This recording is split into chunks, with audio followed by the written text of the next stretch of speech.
আসসালামু আলাইকুম সবাইকে। যারা ক্লাসে যুক্ত আছো একটু জানাও যে আমার কথা ক্লিয়ার শোনা যাচ্ছে কিনা।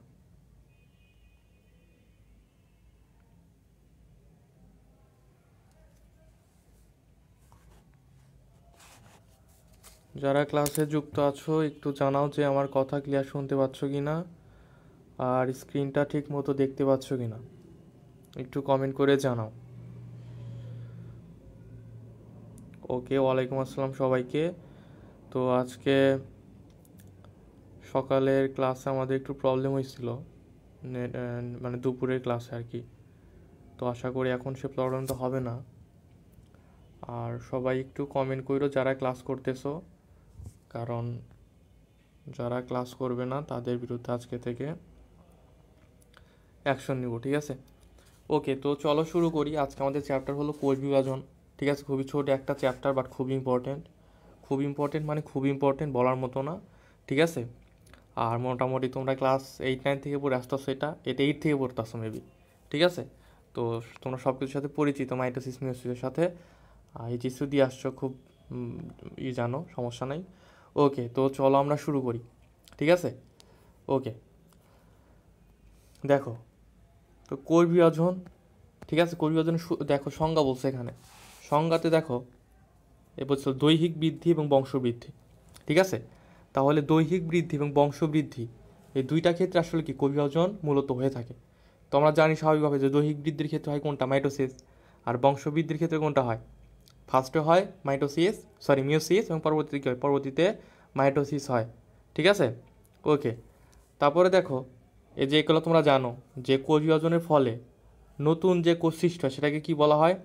ওকে, যারা নতুন আসতে আসতো সবাইকে ওয়ালাইকুম আসসালাম। ঠিক আছে, ওকে। দেখো, কোষ বিভাজনের ফলে নতুন যে কোষ সৃষ্টি হয় সেটাকে আমরা কি বলবো, অপত্য কোষ। ঠিক আছে, বা ডটার সেল। আর যে কোষটি থেকে নতুন কোষ তৈরি হয় সেটা কি বলবো, মাতৃকোষ।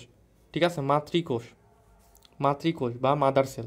ঠিক আছে, মানে আমাদের মোট কথা মায়ের থেকে একটা মেয়ে হইতেছে, ভাই মনে রাখতে পারবা। তো মা মানে কি, মাতৃকোষ। মা মানে কি, মা থেকে তো মেয়েটা হবে, তার মানে যেটা বিভাজিত হবে, ঠিক আছে, সেটাই কি মাতৃকোষ বা মাদার সেল। আর যেটা নতুন তৈরি হইলো বা জন্ম লাভ করলো সেটা কি বলবো, অপত্য কোষ বা ডটার সেল। ঠিক আছে, ওকে। এখন দেখো যে সর্বপ্রথম কোষ বিভাজন লক্ষ্য করে কি।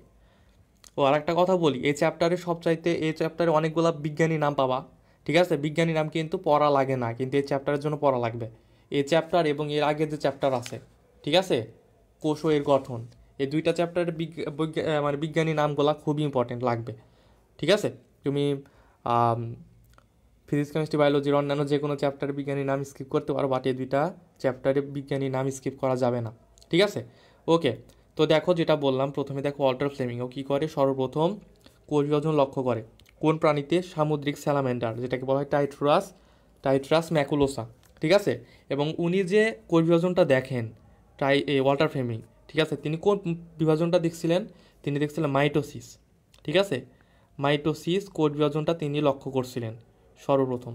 ঠিক আছে, এটা একটু মনে রাখো। ওকে, এখন দেখো রুডোল্ফ ভিরশাও নামে এক বিজ্ঞানী একটা কথা বলছিল, সেটা হলো ভাইয়া যে, কই গেল, এই যে দেখো, কোষ থেকে কেবল মশা। আচ্ছা দেখো, কি বলছিল যে কোষ থেকে কেবল কোষের সৃষ্টি হতে পারে, কে বলছিল, রুডোল্ফ ভিরশাও। এটা একটু মনে রাখো, ঠিক আছে, ওকে। তারপরে দেখে যে ক্রোমোজোম সংখ্যা এখানে বলছে মানুষের 23টি। ঠিক আছে, দেখো প্রতিটি জীবে একটি নির্দিষ্ট সংখ্যক ইউনিক ক্রোমোজোম থাকে, যেমন কি মানুষের 23টি। আচ্ছা, মানুষের 23টি, এটা কি ঠিক না ভুল, সবাই বলো তো, বলো। আর তারপর দেখো ফলের মাছির 4টি। আসলে ক্রোমোজোম সংখ্যা এখানে না পড়ে আমরা পড়বো প্রথম অধ্যায়। ঠিক আছে, প্রথম অধ্যায়ে আমাদের ক্রোমোজোম নিয়ে বিস্তারিত ছকই আছে একটা। ওকে, তারপরে দেখো এখানে আর একটা জিনিস, আচ্ছা দেখো নিচে আসো, দেখো বলছে যে জীবজগতে আসলে 3 ধরনের কোষ বিভাজন দেখা যায়। এই 3টা লাগবে, তোমরা জানো। একটা হলো কি মাইটোসিস, একটা মিয়োসিস, আর একটা হলো কি অ্যামাইটোসিস। ঠিক আছে, এখন দেখা গেল বাংলা নাম আছে, বাংলা নামগুলো মনে রাখা লাগবে। যেমন অ্যামাইটোসিসকে বলা হয় কি প্রত্যক্ষ কোষ বিভাজন, মাইটোসিসকে বলা হয় কি ভাই সমীকরণিক কোষ বিভাজন, আর মিয়োসিসকে কি বলা হয় হ্রাসমূলক কোষ বিভাজন। এখন ভাই এই নামগুলোর পিছনে একটা ইতিহাস আছে। ইতিহাস আছে মানে কি, ইতিহাস মানে ইতিহাস না, ইতিহাস মানে আসলে পাতিহাস। পাতিহাস না, আসলে গল্প। ঠিক আছে, তো দেখো গল্পটা কি, অ্যামাইটোসিস মানে আসলে কি, অ্যামাইটোসিসকে প্রত্যক্ষ কোষ বিভাজন কেন বললো, কারণ এখানে এই যে আমরা জানি মাইটোসিস মিওসিস এগুলোতে আসলে কয়েকটা পর্যায় আছে না, উপপর্যায়, যে প্রোফেজ, প্রোমেটাফেজ, অ্যানাফেজ, টেলোফেজ, ঠিক আছে। কিন্তু এই অ্যামাইটোসিসে এই ধরনের কোনো পর্যায় নাই, ডাইরেক্ট কী হয়, ডাইরেক্ট একটা কোষ, এই যে দেখো এখানে ছবি আছে, এই যে দেখো ডাইরেক্ট একটা মাতৃকোষ সরাসরি কী হইলো, সরাসরি মাঝখানে একটা খাঁজের তৈরি হইলো, ঠিক আছে। দেন এই খাঁজটা কি ভিতরে ঢুকে গেল, দেনকে দুইটা অপত্য কোষ তৈরি হলো। এভাবে আসলে কি মাতৃকোষটা অ্যামাইটোসিস কোষ বিভাজনটা হয়ে থাকে। এই ক্ষেত্রে কোনো পর্যায় নাই, যেহেতু সরাসরি বিভক্ত হইলো এবং নতুন কোষ উৎপন্ন হইলো, এই জন্য এটাকে বলা হয় প্রত্যক্ষ কোষ বিভাজন, ঠিক আছে। কিন্তু মাইটোসিসকে আবার দেখো কি বলছে, সমীকরণিক বিভাজন। তাহলে এখানে একটা ঘটনা আছে, ঘটনাটা কি ভাইয়া, এটা আমরা জানি, সেটা হলো যে আমরা জানি যে মাইটোসিস কোষ বিভাজনে মাতৃকোষের ক্রোমোজোম সংখ্যা, ঠিক আছে, এবং অপত্য কোষের ক্রোমোজোম সংখ্যা সমান থাকে, ঠিক আছে। মাতৃকোষে যদি 2n থাকে, অপত্য কোষেও কী হবে, অপত্য কোষেও 2n থাকবে, ঠিক আছে, 2n থাকবে। এটা হলো কি মাইটোসিস। এজন্য যেহেতু সমান সমান ক্রোমোজোম থাকে, এজন্য বলা হয় সমীকরণিক বিভাজন, ঠিক আছে। আর দেখো মিওসিস যেটা বা মায়োসিস, এই ক্ষেত্রে কি বলছে, হ্রাসমূলক বিভাজন। হ্রাসমূলক কেন বলে ভাইয়া, হ্রাসমূলক বলে এই কারণে, কারণ এখানে যদি মাতৃকোষের ক্রোমোজোম সংখ্যা n থাকে তাহলে অপত্য কোষের ক্রোমোজোম সংখ্যা কত থাকবে, অপত্য কোষের ক্রোমোজোম সংখ্যা হবে, মাতৃকোষে যদি 2n থাকে বা ডিপ্লয়েড থাকে, অপত্য কোষের কত হবে, n হবে বা হ্যাপ্লয়েড হবে। তার মানে কি ক্রোমোজোম সংখ্যা অর্ধেক হয়ে গেল না। তো যেহেতু অর্ধেক হয়ে গেল, এই জন্য এটাকে বলা হয় হ্রাসমূলক বিভাজন, ঠিক আছে। এগুলো তোমরা অলরেডি জানো, তারপরে বললাম, ঠিক আছে। ওকে, দেখো এখন অ্যামাইটোসিস কোষ বিভাজনের একটা সংজ্ঞা দিছে, দেখো যেটা বললাম ওইটাই, যে কোষ বিভাজনের মাধ্যমে কি, এখানে কিওয়ার্ডটা মনে রাখবা, যে কোনো জটিল পর্যায় ছাড়া, ঠিক আছে, সরাসরি বিভক্ত হয়ে দুটি অপত্য কোষের সৃষ্টি করে, তা কি বলে, অ্যামাইটোসিস কোষ বিভাজন বা প্রত্যক্ষ কোষ বিভাজন বলে, ঠিক আছে। এবং অ্যামাইটোসিস কোষ বিভাজন দেখা যায় কোনটাতে, দেখো নিচে আসো, এই দেখো এখানে বলছে ইস্ট, অ্যামিবা এবং এককোষী জীব, ঠিক আছে, এককোষী জীব। ওকে, দেখো এটা তোমরা মনে রাখবা। আবার দেখো যেখানে বলছে ব্যাকটেরিয়া, তোমরা এটা মনে রাখতে পারো বে দিয়ে। বে একটা ব্র্যান্ডের নাম আছে, জানো, ব্র্যান্ড, জুতার ব্র্যান্ড, ঠিক আছে। আমি জানি না বে কোম্পানির অন্য কোনো আছে কিনা, জামা কাপড় আছে কিনা, বা অন্য কোনো গার্মেন্টস বা অর্নামেন্টস আছে কিনা জানি না, আমি শুধু জানি জুতা আছে, ঠিক আছে। অদৃশ্য জানা তো, ওয়ালাইকুম আসসালাম। কারণ আমি বের জুতা একবার কিনছিলাম, ঠিক আছে। আমি একবার ঈদের ভেতরে শপিং করব, তো দেখি কি যে একটা দোকানে তোমার 40% ডিসকাউন্ট দিতেছে, 40% ঈদের ভেতরে, ঠিক আছে। তো আমি তো খুশি, আমার মনে আছে এখনও, প্রায় প্রায় 4-5 বছর আগে হবে, ঠিক আছে। তো আমি বেতে গেছি 40% ডিসকাউন্ট দেখা, ঠিক আছে। তো ভাবছি যে আমার তো জুতা কেনা লাগবে, তো অনেক ডিসকাউন্টে পাবো। তো যা সুন্দর করে জুতাটা কিনছি, ঠিক আছে, 40% ডিসকাউন্টে। এখন জুতাটা অনেক পছন্দ হয়েছে, অ্যান্ড আলটিমেটলি ওই জুতাটা আমি এখন ইউজ করি। জাস্ট নিচের সোলটা নষ্ট হয়ে গেছে, পরে সোলটা চেঞ্জ করছি, এখন ইউজ করি জুতাটা, ঠিক আছে। জুতাটা ভালো, খারাপ না। বাট হয়েছে কি যে, যেটা বললাম 40% ডিসকাউন্টে খেয়ে ঢুকছিলাম, অ্যান্ড বাসায় এসে দেখতেছি যে আমি যে 40% ডিসকাউন্টে জুতাটা কিনছি, জুতাটার দাম পড়ছে 2500 টাকা, ঠিক আছে, 2500 টাকা। এখন আমি মানে ওরা আসলে হয় কি যে ডিসকাউন্ট জিনিসটা গেলে আসলে মনে করি একটা মার্কেটিং, মনে করো জুতার দাম 2500 টাকায়, ঠিক আছে, লিগাল দামই 2500 টাকা, ওরা কী করে যে দাম মনে করো যে কী করে আরও বাড়ায় দেয়, 3500 টাকা লিখা রাখে, দেন বলে যে 40% ডিসকাউন্ট এত হইলো বা এরকম কিছু, ঠিক আছে। তো এরকম ধোকা খাইছিলাম, মানে কেনার টাইমে আমার মাথা কাজ করে না, বাসায় এসে যখন আমার খেয়াল হইলো যে আমি 2500 টাকাতে একটা জুতা কিনছি, তাও 40% ডিসকাউন্টে, তখন আমার মনে হইলো যে না, আমি ঠকে গেছি, কিন্তু তখন তো কোনো লাভ নাই, ঠিক আছে। তো যাই হোক, এই বে দিয়ে মনে রাখবা, বিতে কি, বিতে হলো ব্যাকটেরিয়া, এতে হলো অ্যামিবা, এবং ওয়াইতে হলো ইস্ট। এগুলাতে কি হয়, বেতে অ্যামাইটোসিস কোষ বিভাজন হয়, ঠিক আছে। ওকে, এখন অ্যামাইটোসিস কোষ বিভাজনের তাৎপর্য, এখানে দেখো কয়েকটা কথা বলছে, কথাগুলা শোনার চেয়েও খাঁটি, ঠিক আছে। ওকে, দেখো এখানে স্টার্সবার্জার বিজ্ঞানীর নাম আমরা অনেক শুনছি, অনেক জায়গায় শুনছি, তাই না। তো দেখো স্টার্সবার্জার কি বলছে যে অ্যামাইটোসিস প্রক্রিয়া থেকে জটিল ও উন্নত কোষ বিভাজন পদ্ধতির উৎপত্তি হয়েছে। তার মানে আমরা যে জানি মাইটোসিস এবং মিওসিস কোষ বিভাজন, এই মাইটোসিস এবং মিওসিস কোষ বিভাজন আসলে উৎপত্তি হয়েছে অ্যামাইটোসিস কোষ বিভাজন থেকে, ঠিক আছে। এটা কে বলছে, স্টার্সবার্জার বলছে। তারপরে দেখো আরেকটা কথা বলছে, সেটা হলো যে কোনো এককোষী জীবের সংখ্যা বৃদ্ধির একমাত্র প্রক্রিয়া হলো অ্যামাইটোসিস প্রক্রিয়া, ঠিক আছে, এটা একটু মনে রাখো। ওকে, এখন দেখো আমরা আসি মাইটোসিস কোষ বিভাজন বা সমীকরণিক কোষ বিভাজন, ঠিক আছে। ওকে, দেখো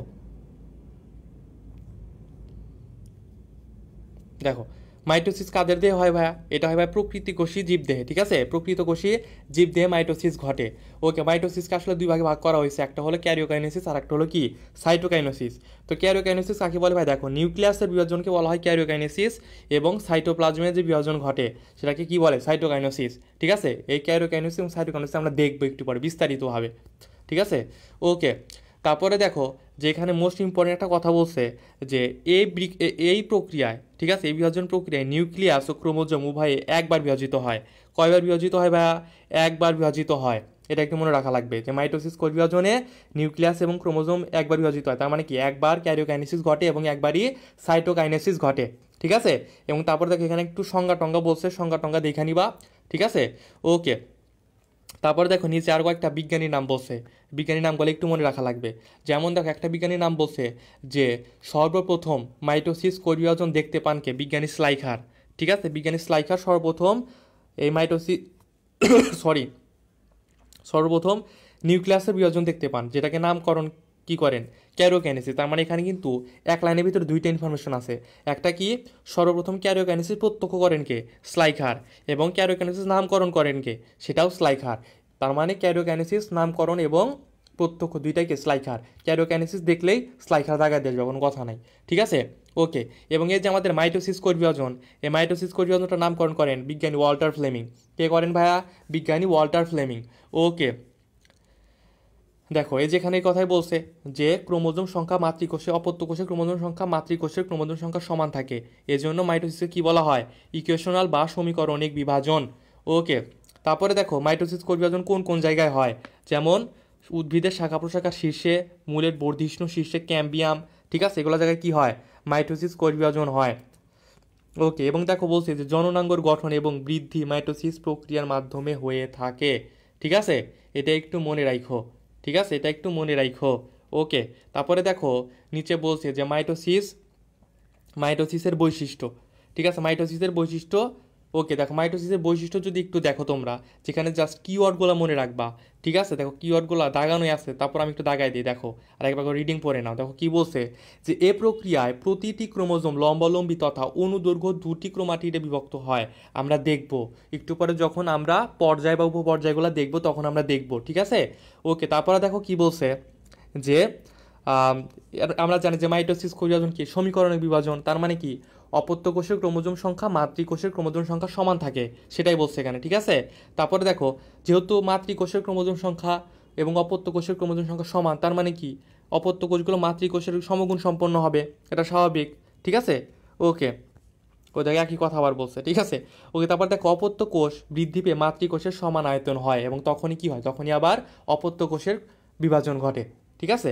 ওকে, তারপরে দেখো এখন কোষচক্র ও ইন্টারফেস, ঠিক আছে? কোষচক্র ও ইন্টারফেস। আচ্ছা দেখো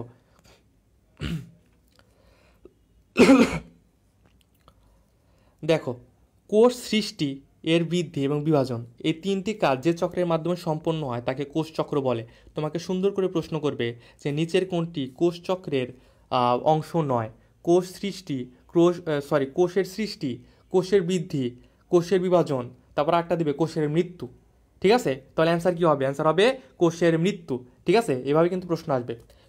তোমরা সবাই পড়ার সময় এভাবে মিলাই পড়বা যে তুমি একটা লাইন পড়তেছো, সেই লাইন থেকে কী টাইপের প্রশ্ন আসতে পারে, এটা একটু ভেবে ভেবে পড়বা, ঠিক আছে? তাহলে একটু ভালো মনে থাকবে। ওকে, তারপরে দেখো যে বলছে দেখো কোষচক্রের প্রস্তাব কে দেন ভাই? হাওয়ার্ড এবং পেল্ক, ঠিক কে দেবে? হাওয়ার্ড এবং পেল্ক। তারপরে একটা ইনফরমেশন দিচ্ছে, দেখো যে একজন প্রাপ্তবয়স্ক ব্যক্তির দেহে, ঠিক আছে, 100 ট্রিলিয়ন কোষ থাকে, 100 ট্রিলিয়ন কোষ থাকে। ওকে, এবং কোষ বিভাজনের জন্য দুই ধরনের সিগন্যাল প্রয়োজন হয়। একটা কোষ ধর বিভাজিত হবে, ঠিক আছে? সেই কোষটা বিভাজিত হওয়ার জন্য কি দুইটা সিগন্যাল প্রয়োজন, একটা হলো বাহ্যিক সিগন্যাল আর একটা হলো কি অভ্যন্তরীণ সিগন্যাল। মনে করো যে তুমি একটা কাজ করবা, ঠিক আছে? তুমি এখন আচ্ছা ধরো মনে করো যে কোনো জায়গায় আগুন লাগছে, ঠিক আছে? কোনো একটা জায়গায় কী হয়েছে? আগুন লাগছে। তো আগুন লাগছে, তুমি কী করছো? ফায়ার সার্ভিসে ফোন দিছো। তো তুমি কি ফায়ার সার্ভিসে একটা ফোন দিছো, যে তুমি ফোন দিলা ফোনের ভেতর দিয়ে, এটা হলো কি ফায়ার সার্ভিসের একটা অভ্যন্তরীণ সিগন্যাল। তুমি একটা অভ্যন্তরীণ সিগন্যাল দিলে আগুন লাগছে, আপনারা আসেন, আগুন নিভাইতে হবে। এবং তখন কি করে, যাকে তুমি ফোন দিছো সে কি করবে, ফায়ার সার্ভিসের যে স্টেশন আছে সেখানে একটা ঘন্টা বাজাবে। এই যে ঘন্টাটা বাজালে এটা হলো বাহ্যিক উদ্দীপনা বা বাহ্যিক সিগন্যাল দিল, ঠিক আছে। তাহলে এই অভ্যন্তরীণ সিগন্যাল এবং বাহ্যিক সিগন্যাল দুইটা যখন দিবে তখন কি করবে, ফায়ার ফাইটাররা কাজে নেমে পড়বে এবং কি আগুন নিভানোর কাজে লেগে পড়বে। তো এর মাধ্যমে আর বুঝতে পারি কি কোন একটা কাজ করতে গেলে সিগন্যালের প্রয়োজন আছে। তো সেই ঠিক সেমভাবে কোই বিভাজনের ক্ষেত্রে দুই ধরনের সিগন্যাল প্রয়োজন, একটা হলো অভ্যন্তরীণ, একটা হলো কি বাহ্যিক। তো দেখো নিচে যদি আসো, দেখো এখানে বলছে যে এই যে দেখো এখানে বলছে যে এই যে অভ্যন্তরীণ উদ্দীপনা বা অভ্যন্তরীণ সিগন্যাল এটা প্রদান করে সাইক্লিন সিডিকে যৌগ। সাইক্লিন সিডিকে যৌগ, ঠিক আছে।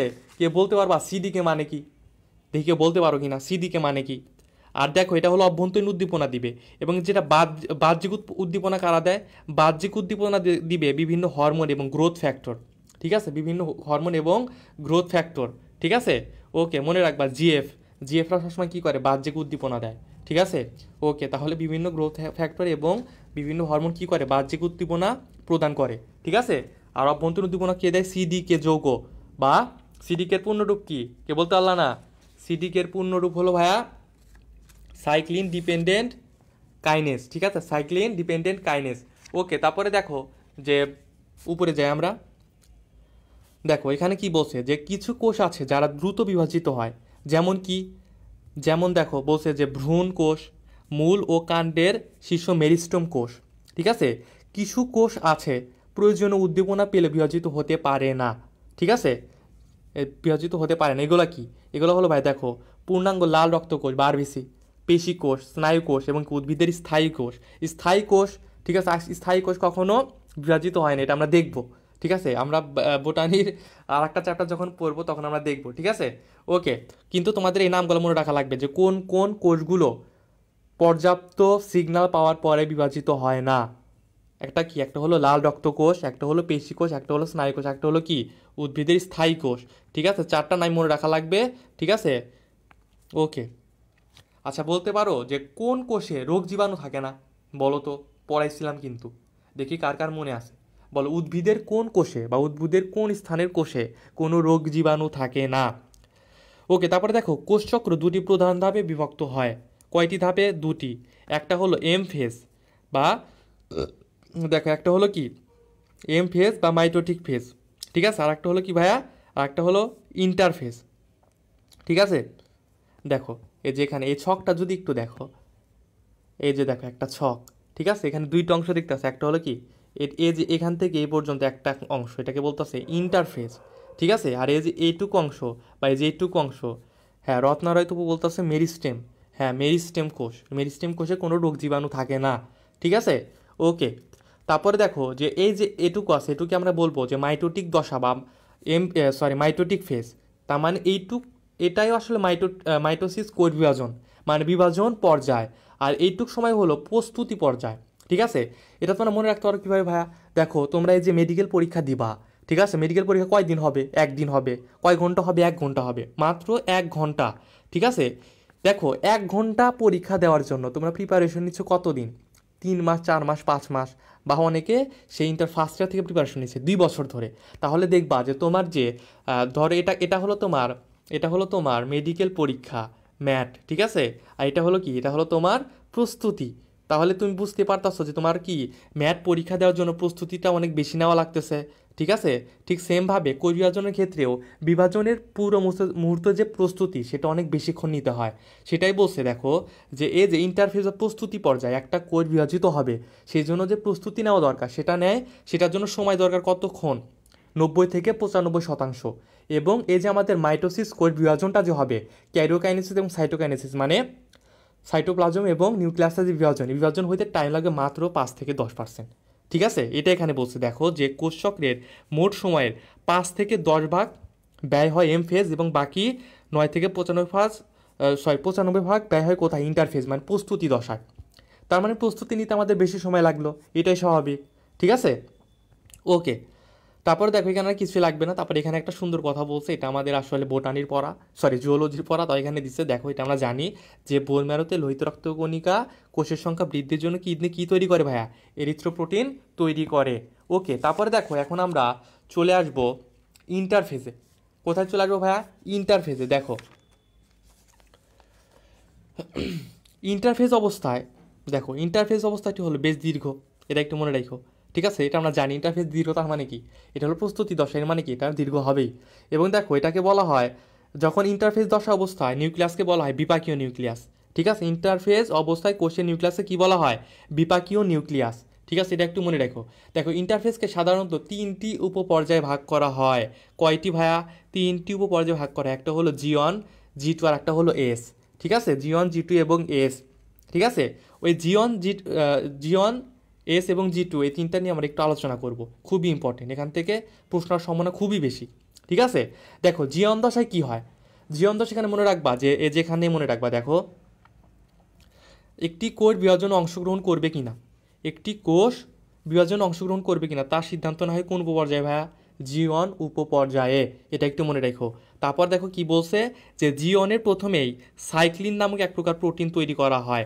ঠিক আছে, সাইক্লিন নামক এক ধরনের প্রোটিন তৈরি করা হয় যা সিডিকে এর সাথে যুক্ত হয়ে সমগ্র প্রক্রিয়াকে ত্বরান্বিত বা নিয়ন্ত্রণ করে। ঠিক আছে, আমরা জানি সিডিকে কি করে? সিডিকে অভ্যন্তরীণ উদ্দীপনা যোগায়। ঠিক আছে, তো এই যে সাইক্লিন নামক যে প্রোটিন তৈরি হলো, এই প্রোটিনটা কি করে? এই সিডিকে বা সাইক্লিন ডিপেন্ডেন্ট ক্যারিয়ারের সাথে যুক্ত হয়েই এই সম্পূর্ণ কোষ বিভাজন প্রক্রিয়াটাকে কি করে? নিয়ন্ত্রণ করে। ঠিক আছে, তো তোমাকে বলতে পারে যে সাইক্লিন নামক প্রোটিন কোন পর্যায়ে বা কোন দশায় তৈরি হয়? অ্যান্সার কি হবে? অ্যান্সার হবে G1 দশা। ঠিক আছে, ওকে। তারপর একটা প্রশ্ন করবে যে ফসফোরাইলেশন প্রক্রিয়া নিয়ন্ত্রণ করে কে? অ্যান্সার কি হবে? অ্যান্সার হবে সাইক্লিন ডিপেন্ডেন্ট কাইনেজ বা সিডিকে। সিডিকে কি করে? ফসফোরাইলেশন প্রক্রিয়া নিয়ন্ত্রণ করে। দেখো তারপর আরেকটা কথা বলছে যে প্রয়োজনীয় অন্যান্য প্রোটিন, আরএনএ এবং ডিএনএ রেপ্লিকেশনের সকল উপাদান তৈরি হয় G1 দশায়। এটা হলো এই G1 দশার সবচাইতে গুরুত্বপূর্ণ তথ্য। ঠিক আছে, যে আরএনএ ডিএনএ রেপ্লিকেশনের জন্য সকল উপাদান তৈরি হয় কোন পর্যায়ে বা কোন দশায়? অ্যান্সার কি? অ্যান্সার হবে ভাইয়া এস দশা। এবং এই টাইমটা মনে রাখবা যে এস দশায় কতক্ষণ টাইম লাগে। ঠিক আছে, মোট কোষচক্রে 30 থেকে 40% সময় লাগে এই G1 দশায়, এটা একটু মনে রাখো। ঠিক আছে, ওকে। তারপরে দেখো এস দশা, সরি, দেখো এস দশার দেখো এখানে বলছে যে এই উপপর্যায়ের প্রধান কাজ হলো নিউক্লিয়াসের ক্রোমোজোস্ত ডিএনএ সূত্রে রেপ্লিকেশন। ঠিক আছে, তো তোমাকে মনে রাখতে হবে যে ডিএনএ রেপ্লিকেশন তাহলে কোন পর্যায়ে বা কোন দশায় হয়? এটা হলো এস দশায়। তোমাকে যদি এস দশা থেকে কোনো একটা প্রশ্ন করে, সেটা করবে এই ডিএনএ রেপ্লিকেশন নিয়েই। তোমাকে সুন্দর করে বলবে যে ডিএনএ রেপ্লিকেশন ঘটে কোন দশায়? অ্যান্সার কী হবে ভাইয়া? অ্যান্সার হবে এস দশায়। ঠিক আছে, ওকে। এবং এস দশায় সময় লাগে কতক্ষণ? সরি, দেখো এস দশায় সময় লাগে ভাই 30 থেকে 50%।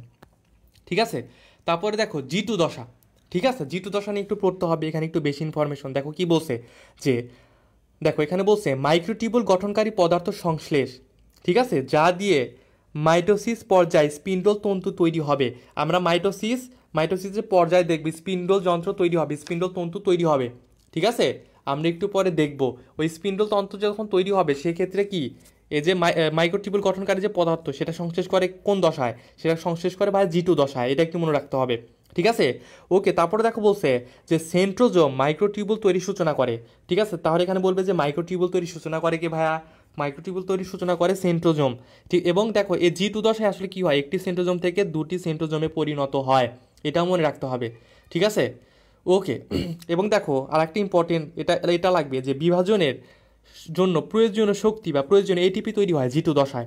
ঠিক আছে, প্রয়োজনীয় এটিপি বা প্রয়োজনীয় শক্তি তৈরি হয় কোথায়? G2 দশায়। পোলাপান প্যাসলাই কোথায়? আমি একটু বলি, দেখো এই যে আমরা G1 দশা পড়লাম না, দেখো G1 দশায় পড়ছিলাম যে দেখো ডিএনএ রেপ্লিকেশন এবং আরএনএ রেপ্লিকেশনের জন্য প্রয়োজনীয় অনেক উপাদান এবং প্রোটিন তৈরি হয়, এটা কোথায়? G1 দশায়। কিন্তু যদি বলে শক্তি কোথায় উৎপন্ন হয়, সেটা হবে কি ভাই? সেটা হবে G2 দশায়। ঠিক আছে, ওকে। এবং দেখো বলছে যে G2 থেকে মাইটোসিসে প্রবেশ করতে ম্যাচুরেশন ক্রোমেটিক্স ফ্যাক্টর নামক প্রোটিনের প্রয়োজন পড়ে। এটা খুব ইম্পর্টেন্ট একটা প্রোটিন। কেন ইম্পর্টেন্ট প্রোটিন?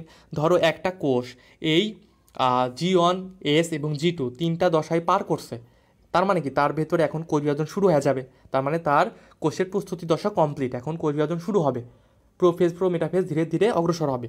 কিন্তু তার ভেতরে যদি এই ম্যাচুরেশন প্রমোটিং ফ্যাক্টর নামক প্রোটিনটা কোনো সিগন্যাল না দেয়, তখন কি হবে? তখন সেই কোষটা আর বিভাজিত হবে না, সে কিন্তু প্রস্তুতি দশা মানে কমপ্লিট করে ফেলছে। এটা কীভাবে তোমরা ভাবতে পারো, ধরো এখন তোমরা অনেকেই মেডিকেল প্রিপারেশন নিচ্ছ, ঠিক আছে? এখন দেখবা তোমাদের যখন রেজাল্ট দিবে এইচএসসির, ঠিক আছে, আল্লাহ তোমাদের সবাইকেই জিপে 5 দিক, সেই দোয়া করি। তারপরে যদি 2-1 জনের জিপে 5 না আসে, ঠিক আছে, জিপে 5 যদি না আসে, ধর 4.50 বা 60 এরকম আসলো, সে হয়তো মেডিকেল পরীক্ষা দিতে পারবে ঠিকই, কিন্তু চান্স পাওয়ার সম্ভাবনা খুব কম, ঠিক আছে? বা কেউ যদি 3 পয়েন্ট পায় বা 2 পয়েন্ট পায়, সে কিন্তু মেডিকেলে পরীক্ষাও দিতে পারবে না, ঠিক আছে, কারণ দুইটা মিলে 9 পয়েন্ট লাগে। তো দেখো, সে কিন্তু প্রিপারেশন ঠিকই নিচ্ছে মেডিকেলের, কিন্তু কি তার রেজাল্ট খারাপ হওয়ার জন্য, তার জিপে 5 না আসার কারণে কি হয়েছে, জিপে 5 আসে নাই, সে মেডিকেল পরীক্ষা দিতে পারলো না। ঠিক সেমভাবে একটা কোষ, সেটা কি করছে, প্রস্তুতি দশা কমপ্লিট করছে, তারপরেও কি তার ম্যাচুরেশন প্রমোটিং ফ্যাক্টর বা জিপে 5 না আসার কারণে সে কি করবে, সে কোষ বিভাজনে অংশগ্রহণ করতে পারবে না। বুঝতে পারছো কিনা? এবং দেখো, এই G2 দশায় সময় লাগে কতক্ষণ, 10 থেকে 20 ভাগ বা 10 থেকে 20%, ঠিক আছে? ওকে, তারপরে দেখো কোষ চক্রের নিয়ন্ত্রক, এটা নতুন আসছে, যাদের পুরানো বই তাদের হয়তো পাবা না তাদের বই। তোমরা এক কাজ করতে পারো, স্ক্রিনশট দিয়ে নিতে পারো, বা পরবর্তীতে যখন ক্লাসে স্লাইড দিব, পিডিএফ দিব, তখন তোমরা এটা সুন্দর করে বইয়ের ভিতরে লাগিয়ে নিতে পারো, ঠিক আছে? ওকে, দেখো এখানে এই যে আমরা সিডিকে দেখলাম, বা সাইক্লিন প্রোটিন এবং সিডিকে, ঠিক আছে? ওকে, এই যে সাইক্লিন প্রোটিন আছে, এই সাইক্লিন আছে 4 ধরনের, এই 4 প্রকার, এই কথাটা মনে রাখবা। এবং এই সাইক্লিন ডি, সাইক্লিন ই, সাইক্লিন এবং কি বি, ঠিক আছে? এ বি ডি ই, শুধু কি নাই, সাইক্লিন সি নাই। দেখো, সাইক্লিনের প্রথমে কি আছে, সি আছে, সাইক্লিনের প্রথমে কি আছে, সি আছে, এই জন্য মনে রাখবা সাইক্লিন সিটাই নাই, ঠিক আছে? দেখো, সাইক্লিন এ আছে, বি আছে, ডি আছে, ই আছে, কি নাই, সি নাই, ঠিক আছে? ওকে, এটা একটু মনে রাখো, আর এখানে একটু রিডিং দিও, আর কিছু লাগবে না, ঠিক আছে? ওকে, তারপরে নিচে আসো, দেখো দেখো, সাইক্লিন প্রোটিন আবিষ্কার করেন কে? সাইক্লিন প্রোটিন আবিষ্কার করেন টিম হান্ট, এটা একটু মনে রেখো, আর কিছু লাগবে না এখানে। ওকে, দেখো, জীবনে ইন্টারফেজের গুরুত্ব, এটা একটু রিডিং দিবা, ঠিক আছে? এটা একটু রিডিং দিবা, দেখবা যে এই যে আমরা যা যা পড়ছি ওইগুলোই বলছে, যে ডিএনএ রেপ্লিকেটেড হয়, ডিএনএ রেপ্লিকেশনের সকল উপাদান তৈরি, এগুলো এখানে বলছে, ঠিক আছে? এটিপি তৈরি হয়, এগুলো আমরা দেখছি, ঠিক আছে? ইন্টারফেজের গুরুত্ব এগুলাই বলবে এখানে, ঠিক আছে? তারপরে দেখো বলছে যে কোষ চক্রের গুরুত্ব, এখানে ওই সেম কথাগুলোই বলছে, একটু রিডিং দিবা, আর কিছু লাগবে না। ওকে, তাহলে আমাদের ইন্টারফেস শেষ, আমাদের প্রস্তুতি দশা শেষ। এখন আমরা কি করব, সরাসরি অ্যাকশনে চলে যাব। তার মানে আমাদের এখন কি করতে হবে ভাইয়া, এখন আমাদের কোষ বিভাজন করতে হবে। ওকে, তার মানে কি আমাদের এখন মাইটোটিক ফেজ বা এম ফেজ। তো দেখো, মাইটোটিক ফেজ বা এম ফেজ, এটা আসলে কি দুইটা ভাগে ভাগ হয়, বা দুইটা পর্যায়ে সম্পন্ন হয়। একটা কি, একটা হলো ভাই যেখানে আছে দেখো, একটা হলো ক্যারিওকাইনেসিস বা নিউক্লিয়াসের বিভাজন, আর একটা হলো কি সাইটোকাইনেসিস বা সাইটোপ্লাজমের বিভাজন। তো ক্যারিওকাইনেসিসটা একটু মনে করো যে জটিল, সেটা আমরা দেখবো। ওকে, তার আগে তো এখানে কয়েকটা ইনফরমেশন বলছে, সেটা হলো ভাইয়া যে দেখো এখানে বলছে যে স্তন্যপায়ীদের কোষ চক্র মাইটোটিক দশায় 1 থেকে 1.5 ঘন্টা স্থায়ী হয়।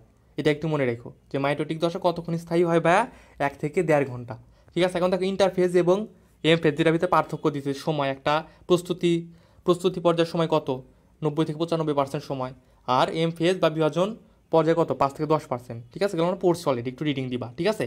ওকে, তারপরে দেখো এখন আমরা দেখবো ক্যারিওকাইনেসিস, এটাই জটিল, সাইটোকাইনেসিসটা সহজ, ঠিক আছে? মানে সহজ মানে পড়তে সহজ, আর জটিল না, মানে এগুলার কি যে সিকোয়েন্সটা কঠিন আর জটিল, ঠিক আছে? দেখো, ওকে, দেখো যেটা বলতেছিলাম যে ক্যারিওকাইনেসিস বা নিউক্লিয়াসের বিভাজন, দেখো দেখো বলছে যে মাইটোসিস প্রধানত 5টি দশা বা পর্যায়ে ভাগ করা হয়। এই যে 5টি বা দশায় ভাগ করছে, এটা আসলে বলতে গেলে ক্যারিওকাইনেসিসের 5টি দশা বা ধাপ, ঠিক আছে? সাইটোকাইনেসিস কিন্তু 5টির বাইরে। তো আমরা বলতে পারি যে কোষ বিভাজনও এখানে বলছে 5টি দশা, বা ক্যারিওকাইনেসিস যদি বলে যে ক্যারিওকাইনেসিস কয়টি পর্যায়ে সম্পন্ন হয়, সেটাও কি, সেটা হয় ভাইয়া 5টি পর্যায়ে, ঠিক আছে? ওকে, দেখো প্রথমে দেখো প্রোফেজ, ঠিক আছে? প্রোফেজ যেখানে যেটা লাগে সেটা হলো ভাইয়া যে এটি মাইটোসিসের সবচেয়ে দীর্ঘস্থায়ী পর্যায়। মাইটোসিসের সবচেয়ে দীর্ঘস্থায়ী পর্যায় কোনটা ভাইয়া? প্রোফেজ। এটা করতে সবচাইতে বেশি সময় লাগে, ঠিক আছে? এখানে কী করে আমরা জানি, এখানে কী হবে দেখো, নিউক্লিয়াসের আকার বড় হবে, ঠিক আছে? নিউক্লিয়াসের আকার বড় হবে, ঠিক আছে? জল বিয়োজন ঘটবে, ঠিক আছে? জল বিয়োজন ঘটবে, এবং কি ক্রোমোজোমগুলো সংকুচিত হবে, খাটো হবে, মোটা হবে। ক্রোমোজোমগুলো কী হবে, সংকুচিত হবে, খাটো হবে এবং মোটা হবে, ঠিক আছে? রং ধারণ ক্ষমতা বৃদ্ধি পাবে। এগুলো একটু মনে রাখি, এগুলো তোমরা অলরেডি জানো, কারণ এইচএসসি দিয়ে আসছো, এগুলো ব্যাখ্যা করে করে তোমরা পরীক্ষা দিয়ে আসছো, ঠিক আছে? ওকে, এবং দেখো এখানে একটা কথা বলছে যে, দেখো এখানে বলছে যে এ পর্যায়ে শেষের দিকে নিউক্লিওলাস ও নিউক্লিয়ার এনভেলপের বিলুপ্তি ঘটতে থাকে। এটা একটু মনে রাখবা। এখানে প্রশ্ন, এখানে কিওয়ার্ডটা কি? এই জিনিসগুলো পোলাপানে প্যাচ লাগে, ভুল করে। আমি জাস্ট কিওয়ার্ডগুলো বলবো, কিওয়ার্ডগুলো মনে রাখবা, দেখবা ভুল হবে না। কিওয়ার্ড কি এখানে? এখানে মনে রাখবা যে ঘটতে থাকে, এটা হলো কিওয়ার্ড। ঠিক আছে, ঘটতে থাকে। যদি বলে নিউক্লিওলাস এবং নিউক্লিয়ার এনভেলপের বিলুপ্তি ঘটে কোথায়, সেটা কিন্তু প্রোফেস হবে না ভাইয়া। যদি বলে যে নিউক্লিওলাস এবং নিউক্লিয়ার এনভেলপের বিলুপ্তি ঘটে কোথায়, সেটা হবে ভাইয়া প্রোমেটাফেজ। যদি বলে ঘটতে থাকে, মানে কি প্রেজেন্ট কন্টিনিউয়াস টেন্স, ঘটতে থাকে বললেই হবে কি প্রোফেজ। এভাবে মনে রাখবা, ঠিক আছে? ওকে, তারপর কি বলছে দেখো, যে সাইক্লিন ডিপেন্ডেন্ট কাইনেজ বা সিডিকে কর্তৃক প্রোটিনের ফসফোরাইলেশনের কারণে ক্রোমোজোমের সংকোচন শুরু হয়। তাহলে তোমাকে বলবে যে ক্রোমোজোমের সংকোচন শুরু হয় কিসের কারণে? কি হয় ভাইয়া? প্রোটিনের ফসফোরাইলেশনের কারণে। এবং প্রোটিনের ফসফোরাইলেশন কোনটি ঘটায় ভাইয়া? সিডিকে, ঠিক আছে, বা সাইক্লিন ডিপেন্ডেন্ট কাইনেজ ফসফোরাইলেশন ঘটায়, প্রোটিনের ফসফোরাইলেশন ঘটায়। এটা কিন্তু আমরা আগেও দেখছি, ঠিক আছে? এবং এই দেখো এখানে এটাই বলছে যে ক্রোমোজোমের সংকোচন ঘটে ফসফোরাইলেশনের কারণে, এবং কি নিউক্লিয়ার এনভেলপের বিলুপ্তি ঘটে কিসের কারণে? ফসফোরাইলেশনের কারণে, ঠিক আছে? তাহলে আমরা কি দেখলাম? এই ফসফোরাইলেশনের কারণে দুইটা ঘটনা ঘটলো। একটা কি ঘটলো ভাইয়া? ক্রোমোজোমের সংকোচন শুরু হইলো। একটা কি হলো? আর একটা হলো নিউক্লিয়ার এনভেলপের বিলুপ্তি ঘটলো, ঠিক আছে? ওকে, তারপরে দেখো নিচে আসো। দেখো প্রোফেজে আরও কি ঘটে? আরেকটা ঘটনা ঘটে, সেটা হলো যে প্রতিটি ক্রোমোজোম সেন্ট্রোমিয়ার ব্যতীত লম্বালম্বিভাবে অনুদৈর্ঘ্য দুটি সূত্রে বিভক্ত হয়। এটাকে কি বলে? ক্রোমাটিড বলে। ওই যে আমরা প্রথমে বললাম যে আমরা এটা বিস্তারিত দেখবো, ঠিক আছে? এটা তোমরা জানো। এই দেখো, এই যে এখানে, ঠিক আছে, এটা ছিল ক্রোমোজোম, একক ক্রোমোজোম, ঠিক আছে? এই যে সেন্ট্রোমিয়ার, এটা আলটিমেটলি কি হয়েছে দেখো, মাঝখান থেকে দুইটা ভাগে ভাগ হয়েছে। এটা কিন্তু একটা সুতার মতো ছিল, এরকম ছিল, ঠিক আছে? পরে এই যে মাঝখানে একটা ভাগ হয়েছে, ভাগ হয় কি, এটা এই যে দুই ভাগ হয়ে গেছে, এরকম হয়ে গেছে, ঠিক আছে? তো এটাই হলো কি, এটা হলো ক্রোমাটিড, ঠিক আছে? এটাই বলছে, অনুদৈর্ঘ্য বরাবর দুইটা ভাগে ভাগ হয়, সেটা কি বলে? সেটাকে বলা হয় ক্রোমাটিড, ঠিক আছে? ওকে, এবং এই ক্ষেত্রে কি হয় ভাইয়া? দেখো লাস্টে বলছে যে স্পিন্ডল তন্তুর সৃষ্টি হয়, ঠিক আছে? এক্ষেত্রে কি হয় ভাইয়া? স্পিন্ডল তন্তুর সৃষ্টি হয়। ওকে, আসলে এখানে এতদিন মেবি ছিল বই যে স্পিন্ডল তন্তুর সূচনা ঘটে, ঠিক আছে? এখন দিয়ে দিচ্ছি স্পিন্ডল তন্তুর সৃষ্টি হয়। ওকে, যাই হোক, তো ক্রোমাটিড দেখলাম। এই যে দেখো এখানে বলছে যে এই স্পিন্ডলতন্ত্রের সূচনা ঘটে, যে এটার কথা বলতেছিলাম, ঠিক আছে? তারপর দেখো কি বলছে যে প্রাণী কোষে সেন্ট্রিওল থেকে স্পিন্ডলতন্ত্র সৃষ্টি হলে উদ্ভিদ কোষে মাইক্রোটিবিউল থেকে স্পিন্ডলতন্ত্র সৃষ্টি হয়। ওকে, যাই হোক, তাহলে এখানে তোমরা মনে রাখবা যে এই স্পিন্ডলতন্ত্রের সূচনা ঘটে, সৃষ্টি হয় কথাটা মনে রাখবা না, ঠিক আছে? মনে রাখবা কোনটা? মনে রাখবা সূচনা ঘটে কথাটা যখন প্রশ্নে দেখবা তখনই দেখবা প্রোফেজ, ঠিক আছে? ওকে, তারপরে দেখো প্রোমেটাফেজ, ঠিক আছে? কি আসো ভাইয়া? প্রোমেটাফেজ হলে এটি স্বল্পস্থায়ী পর্যায়। তো আমরা প্রোফেজ দেখলাম কি দীর্ঘস্থায়ী পর্যায়, তাহলে আমাদের স্বল্পস্থায়ী পর্যায় দরকার। তো স্বল্পস্থায়ী পর্যায়টা কোনটা? স্বল্পস্থায়ী পর্যায়টা হলো ভাইয়া প্রোমেটাফেজ। ওকে, এখানে দেখো কি বলছে, এখানে বলছে যে স্পিন্ডল যন্ত্রের সৃষ্টি হয়, ঠিক আছে? স্পিন্ডল যন্ত্রের সৃষ্টি হয়। তো যদি বল স্পিন্ডল তন্ত্রের সূচনা ঘটে, ঠিক আছে, কোথায়? সেটা হলো প্রোফেজ। আর যদি বল স্পিন্ডল যন্ত্রের সৃষ্টি হয় কোথায়, সেটা হবে প্রোমেটাফেজ। এই সৃষ্টি হয় এবং সূচনা ঘটে, দুইটা কিন্তু কিওয়ার্ড মনে রাখতে হবে, ঠিক আছে? এবং দেখো বলছে এই স্পিন্ডল যন্ত্রের আঘাতে কি হয়? নিউক্লিয়ার এনভেলপের বিলুপ্তি হতে থাকে এবং এক পর্যায়ে কি হয়? এক পর্যায়ে বিলুপ্ত হয়ে যায়, ঠিক আছে? তো যদি বলে নিউক্লিয়ার এনভেলপের বিলুপ্তি ঘটে কখন বা বিলুপ্তি হয় কখন, ঠিক আছে, সেটা হলো ভাইয়া প্রোমেটাফেজ। আর যদি বলে যে কই গেল, এই যে দেখো, যে নিউক্লিয়ার এনভেলপ বিলুপ্তি ঘটতে থাকে কোথায়, প্রেজেন্ট কন্টিনিউয়াস যদি বলে সেটা হবে প্রোফেজ। আর যদি বলে কোথায় ঘটে যায়, পারফেক্ট, প্রেজেন্ট পারফেক্ট, সেটা কোথায় ভাই? সেটা হলো প্রোমেটাফেজ। মনে রাখতে হবে, কিন্তু প্যাচ কিন্তু লাগানো যাবে না, ঠিক আছে? প্রোমেটাফেজ কি পর্যায়ে ভাইয়া? স্বল্পস্থায়ী পর্যায়, ঠিক আছে? ওকে, দেখো এখানে বলছে যে প্রোমেটাফেজ পর্যায়ে উদ্ভিদ কোষে তন্তুময় প্রোটিন সমন্বয়ে স্পিন্ডলতন্ত্র সৃষ্টি। আচ্ছা ঠিক আছে, এটা লাগবে না। ওকে, দেখো দুই মেরুর মধ্যবর্তী অঞ্চলকে কি বলা হয়? বিষুবীয় অঞ্চল, আমরা জানি ইকুয়েটর বা বিষুবীয় অঞ্চল বলা হয়। ওকে, এই ক্ষেত্রে দেখো একটা কথা বলছে যে, আচ্ছা যেখানে দেখো, এই যে আমরা দেখলাম না যে নিউক্লিয়ার এনভেলপের বিলুপ্তি ঘটে, এবং নিউক্লিয়ার এনভেলপের সাথে নিউক্লিওলাসেরও কিন্তু বিলুপ্তি ঘটে। এই যে দেখো, এই যে এখানে আসো, এই যে দেখো, এই যে একটা নিউক্লিওলাস আছে না, কালো নিউক্লিয়াস, এটাও কিন্তু বিলুপ্তি ঘটে কোথায়, এটাও বিলুপ্তি ঘটে প্রোমেটাফেজে, এটাও কিন্তু মনে রাখতে হবে, ঠিক আছে। ওকে দেখো, এবং দেখো এই যে প্রোমেটাফেজে আরও কিছু কিওয়ার্ড আছে, কিছু কিছু জিনিস সেগুলো মনে রাখা লাগবে, যেমন এই যে স্পিন্ডল ফাইবারের স্পিন্ডল ফাইবার তৈরি হয়, ঠিক আছে, এবং এক্ষেত্রে কী হয় ভাইয়া, ক্রোমোজোমেও নৃত্য দেখা যায়, ক্রোমোজোমগুলো কী হয় স্পিন্ডল ফাইবার সাথে যুক্ত হয় একটা নির্দিষ্ট স্থানে, ঠিক আছে। ক্রোমোজোমের সেন্ট্রোমিয়ারগুলো যে থাকে, এই যে সেন্ট্রোমিয়ারগুলো, ঠিক আছে, ক্রোমোজোমের সেন্ট্রোমিয়ারগুলো কী হয় স্পিন্ডল যন্ত্রের একটা রশ্মির সাথে বা স্পিন্ডল যন্ত্রের সাথে কি একটা নির্দিষ্ট স্থানে যুক্ত হয়, এবং যে যুক্ত হয় এটা এক ধরনের প্রোটিনের সাহায্যে যুক্ত, সেটি প্রোটিনটাকে বলা হয় কাইনেটোকোরের মটর প্রোটিন। কি বলা হয় ভাইয়া, কাইনেটোকোরের মটর প্রোটিন। কোথায় গেল,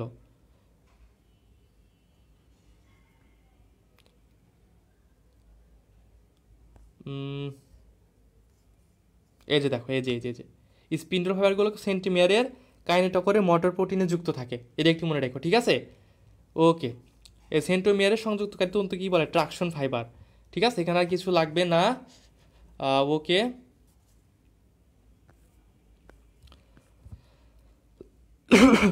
তারপর আসো মেটাফেজ।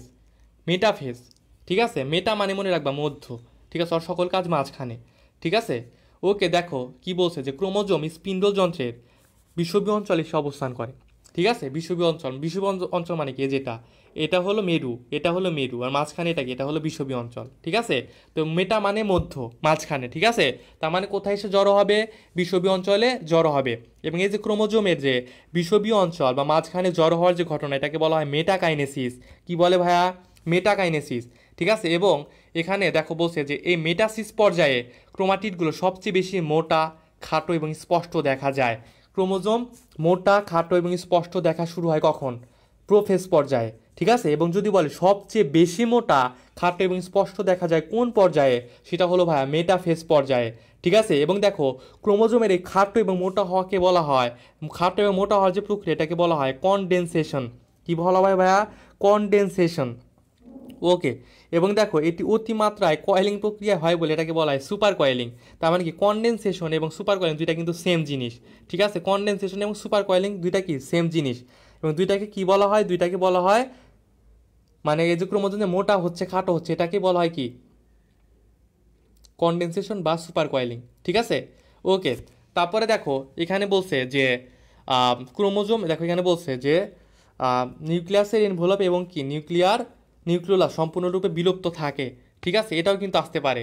যদি বলে নিউক্লিয়ার এনভেলপ এবং কি নিউক্লিয়াস সম্পূর্ণ বিলুপ্ত থাকে, এ থাকে কথাটা একটা হলো সূচনা ঘটে, সূচনা ঘটে বললে একটা পর্যায়, যদি বলে বিলুপ্তি ঘটে, ঘটে বললে আর একটা পর্যায়ে, যদি বলে বিলুপ্তি থাকে তাহলে কিন্তু মেটাফেজ, ঠিক আছে। তিনটা কিন্তু তিন অবস্থান বুঝতে হবে, ঘটে, সূচনা ঘটে এবং থাকে, ঠিক আছে। কিওয়ার্ডগুলো মনে রাখবা, প্যাচ যেন না লাগে, ঠিক আছে। ওকে, এটা গেল আমাদের মেটাফেজ পর্যায়। আমি যেগুলো লাইন দাগায় দিচ্ছি সেগুলো তো মাস্ট পড়বা, মনে রাখতে হবে, প্লাস সম্পূর্ণটা একটু রিডিং দিবা, ঠিক আছে। ওকে, তারপরে দেখো অ্যানাফেজ, অ্যানাফেজ পর্যায়, ঠিক আছে। অ্যানাফেজ পর্যায়ে আমরা জানি এক্ষেত্রে কি হয় ভাইয়া, সেন্ট্রোমিয়ার, এদের সেন্ট্রোমিয়ার ছিল, এই সেন্ট্রোমিয়ার সমান সমান দুইটা ভাগ হয়, তারপর কি দুইটা ক্রোমোজোম এদিকে চলে যায়, এবং কি দুইটা ক্রোমোজোম মানে সরি একটা ক্রোমোজোম এদিকে চলে যায় সেন্ট্রোমিয়ার, একটা সেন্ট্রোমিয়ার সহ কি ক্রোমোজোম এদিকে চলে যায়। এই যেটা এখানে এটাই বলছে, দেখো যে সেন্ট্রোমিয়ার পূর্ণ বিভক্তির ফলে প্রতিটি ক্রোমাটিড একটি অপত্য ক্রোমোজোমে পরিণত হয়, ঠিক আছে। ওকে, তাহলে বলতে পারে যে সেন্ট্রোমিয়ার বিভক্তি ঘটে কোথায়, বলতে পারবা, বলো তো দেখি কে বলতে পারে যে সেন্ট্রোমিয়ারে বিভক্তি ঘটে কখন, বলো তো দেখি কে বলতে পারে। দেখো অ্যানাফেজ দশায় সেন্টোমিয়ার বিভক্তি পড়তেছে, কিন্তু আসলে সেন্টোমিয়ার বিভক্তি ঘটে মেটাফেজ পর্যায়ে। এই যে লাস্টের লাইনটা খুব ইম্পর্টেন্ট, দেখো যে এই যে মেটাফেজ পর্যায়ে শেষ ভাগে প্রতিটি সেন্ট্রোমিয়ার সম্পূর্ণ বিভক্ত হয়ে দুটি অপত্য সেন্ট্রোমিয়ার সৃষ্টি করে, ঠিক আছে। আমরা আলটিমেটলি জানি যে সেন্ট্রোমিয়ার বিভক্তির ফলে দুইটা ক্রোমাটিড তৈরি হলো, এবং এই যে দুইটা ক্রোমাটিড কি হলো, যে দেখো এই যে দুইটা ক্রোমাটিড, এই যে একটা ক্রোমাটিড, এটা একটা ক্রোমাটিড, দুইটা ক্রোমাটিড এই যে এখানে ছিল, এখান থেকে কোথায় আসতেছে, মেরুর দিকে আসতেছে, মেরুর দিকে আসতেছে। তাহলে আমরা বলতে পারি যে হয়তো অ্যানাফেজ দশায় এই কি বলে যে সেন্ট্রোমিয়ার বিভাজন ঘটছে, কিন্তু না, সেন্ট্রোমিয়ার বিভাজন কোথায় ঘটছে ভাইয়া, সেন্ট্রোমিয়ার বিভাজন ঘটছে কিন্তু মেটাফেজ পর্যায়ে, ঠিক আছে। এবং অ্যানাফেজ দশায় কি হয়েছে, জাস্ট এই সেন্ট্রোমিয়ার বিভাজিত হয়ে দুই মেরুর দিকে চলে যাইতেছে, ওকে। এবং দেখো এই যে মেরুর দিকে চলে যাচ্ছে এই টাইমে ক্রোমোজোমের আকৃতি অনুসারে নাম দেওয়া হয় বিভিন্ন রকমের, যেমন একটা হলো যদি ভি আকৃতির হয় সেটাকে বলা হয় মেটাসেন্ট্রিক, এল আকৃতির হলে কি হয় সাবমেটাসেন্ট্রিক, জি আকৃতির হলে অ্যাক্রোসেন্ট্রিক এবং আই আকৃতির হলে কি টেলোসেন্ট্রিক। এই নামগুলো মনে রাখা লাগবে, খুবই ইম্পর্টেন্ট। অ্যানাফেজ থেকে প্রশ্ন আসলে এই নামগুলো থেকে প্রশ্ন করার সম্ভাবনা সবচাইতে বেশি, ঠিক আছে। ওকে, এবং এই দেখো আর একটা কথা বলি, এই প্রত্যেকটা পর্যায়ের বাংলা নামগুলো মনে রাখবা। যেমন অ্যানাফেজ পর্যায়ে কী বলা হয় গতি পর্যায়, ঠিক আছে, নামগুলো একটু মনে রাখবা। ওকে, তারপরে দেখো যে আমরা আসি টেলোফেজ পর্যায়। কোন পর্যায়ে ভাইয়া? টেলোফেজ পর্যায়।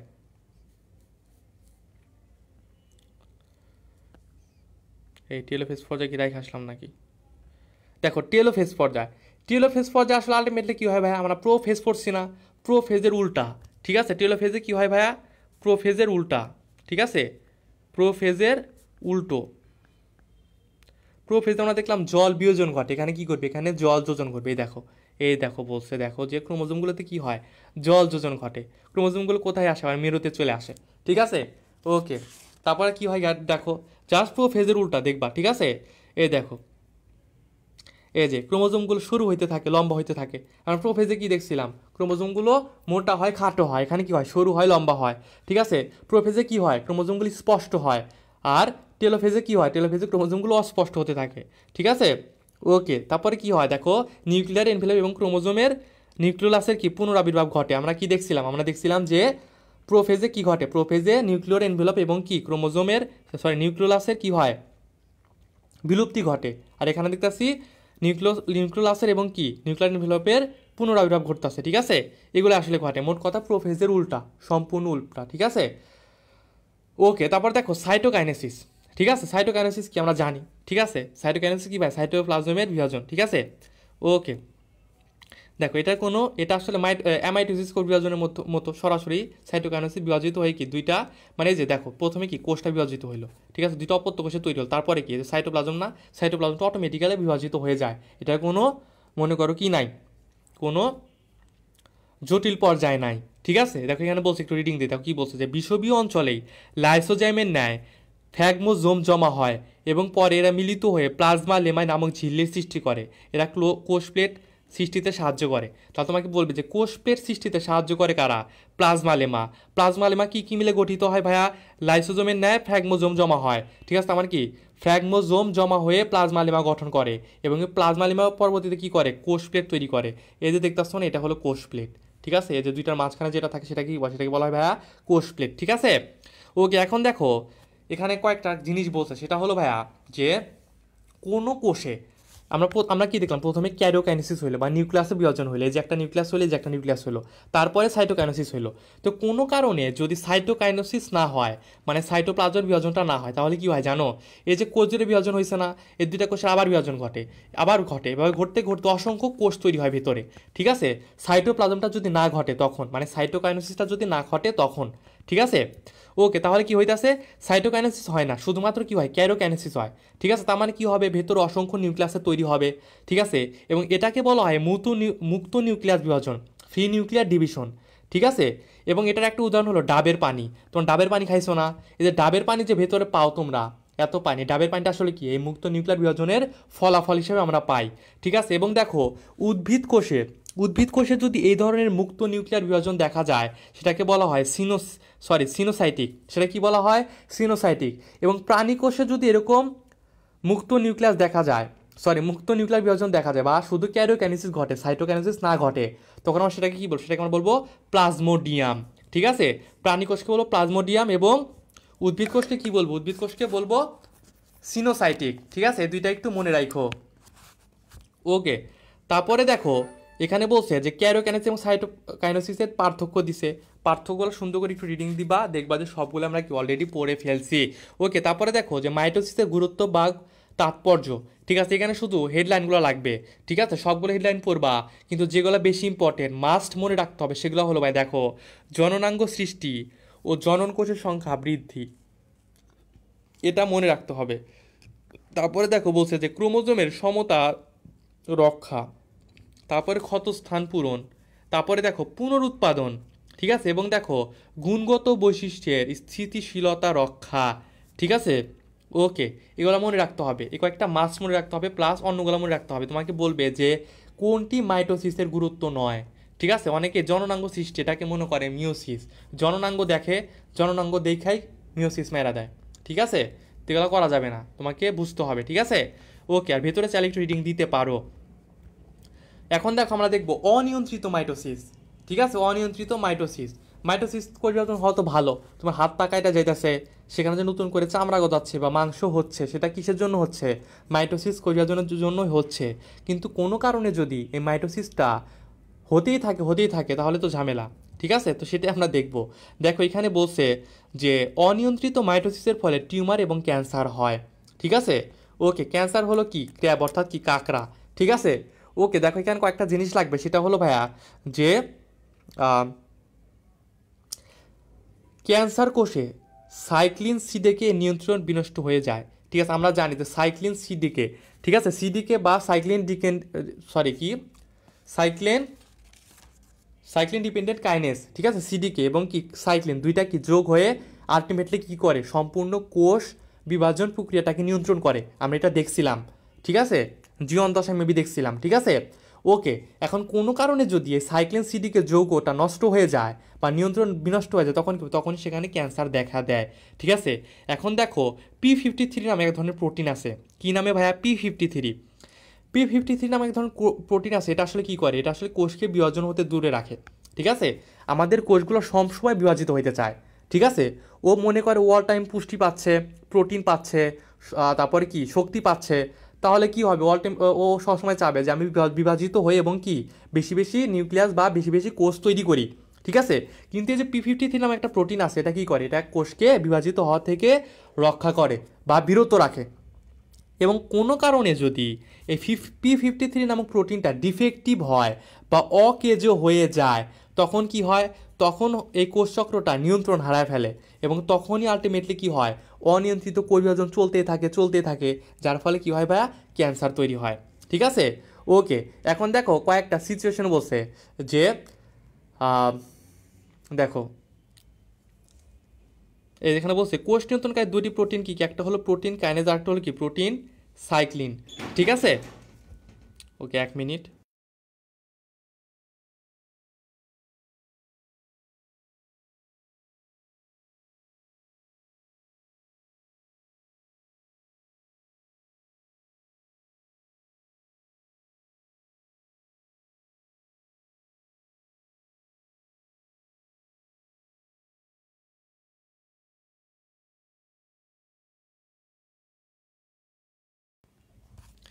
ওকে, তো যেটা বলতেছিলাম কোষচক্র নিয়ন্ত্রণকারী দুটো প্রোটিন কি? একটা হলো প্রোটিন কাইনেজ, একটা হলো কি? সাইক্লিন। ঠিক আছে, ওকে। তারপরে দেখো এখানে কয়েকটা জিনিস বলছে, সেগুলো খুবই ইম্পর্টেন্ট। সেগুলো হলো ভাইয়া দেখো, দেহের টিউমার সৃষ্টি হওয়াকে বলা হয় অঙ্কোজেনেসিস। কি বলা হয় ভাইয়া? অঙ্কোজেনেসিস। ঠিক আছে, এবং দেখো কোষচক্র বিনষ্টকারী জিন হলো অঙ্কোজিন। কি হলো ভাইয়া? অঙ্কোজিন। দেখো তোমাদের একটা কথা বলি, তোমরা সবাই মেডিকেল পরীক্ষা দিবা, তোমরা কি ম্যাক্সিমামই কি পারো না ভাইয়া? ম্যাথ পারো না। কি পারো না ভাইয়া? ম্যাথ পারো না। তার মানে কি ম্যাথ মানে কি অঙ্ক না? এখন কি তার মানে তোমাদের কাছে অঙ্কটা কি ক্যান্সারের মতো না, ক্ষতিকর না তোমাদের কাছে? তার মানে মনে রাখবা যে অঙ্ক জিনিসটা হলো তোমাদের কাছে টিউমারের মতো। ঠিক আছে, এই জন্য এই অঙ্ক জিনটা হলো কোষচক্র বিনষ্টকারী জিন। ঠিক আছে, এবং অঙ্ক জিনটা হলো কোষচক্র বিনষ্টকারী জিন। এবং যখন এই অঙ্ক জিন দ্বারা কোন একটা কোষ আক্রান্ত বলা হয় অঙ্কোজেনেসিস। ঠিক আছে, টিউমার সৃষ্টি হয়ে গেছে, তখন তুমি সেটা কি বলবো? অঙ্কোজেনেসিস। ঠিক আছে, ওকে। এবং দেখো যে এই অঙ্কোজেনেসিস বা টিউমার সৃষ্টি হলো, টিউমারের চাইতে ভয়ঙ্কর কি ভাইয়া? ক্যান্সার। তো দেখো ক্যান্সার যখন হয় তখন কি একটা মানুষ মিউট হয়ে গেছে, আর কথা বলতে পারে না, মানে একদম শেষ পর্যায়ে ও কি হয়ে গেছে? মিউট হয়ে গেছে। এই জন্য দেখো বলছে যেসব রাসায়নিক পদার্থ ক্যান্সার সৃষ্টি করতে উৎসাহিত করে তাদের কি কি বলা হয়? তাদের বলা হয় মিউটাজিন। ঠিক আছে, তাহলে অঙ্কোজিনকে কোনটাকে বলা হয়? অঙ্কোজিনটা হলো টিউমার সৃষ্টিকারী জিন। ঠিক আছে, এবং মিউটাজিন মানে কি? ক্যান্সার হলে মিউট হয়ে যাবে, কথা বলতে পারবে না, একদম শেষ পর্যায়ে গেছে। তার মানে কি মিউটাজিন হলো ক্যান্সার সৃষ্টিকারী সকল পদার্থ। ঠিক আছে, এবং দেখো মিউটাজেনিক পদার্থকে বলা হয় কার্সিনোজেনিক। ওকে, এবং দেখো এই যে আরেকটা কথা বলছে যে দেহের বিভিন্ন অংশে টিউমার ছড়িয়ে পড়াকে কি বলা হয়? মেটাস্টেসিস। এটা মনে রাখতে হবে। ঠিক আছে, দেহের বিভিন্ন অংশে টিউমার ছড়িয়ে পড়াকে কি বলা হয়? মেটাস্টেসিস। ঠিক আছে, ওকে। এখন দেখো আমরা আসি কোষের মৃত্যু। কোষ দুইভাবে মৃত্যুবরণ করতে পারে। একটা হলো মানুষের মতোই, মানুষ দুইভাবে মরতে পারে না, মানুষ তো তিনভাবে মরতে পারে, ঠিক আছে। একটা হলো এমনি এমনি মারা গেল, একটা হলো কি তাকে খুন করা হলো, একটা হলো কি সে সুইসাইড করলো, তিন ভাবে মরতে পারে, ঠিক আছে। কিন্তু কোষ মরতে পারে কয় ভাবে ভাইয়া? দুই ভাবে। একটা হলো কারণ কোষ নিজে নিজে আসলে সুইসাইড করে না, ঠিক আছে।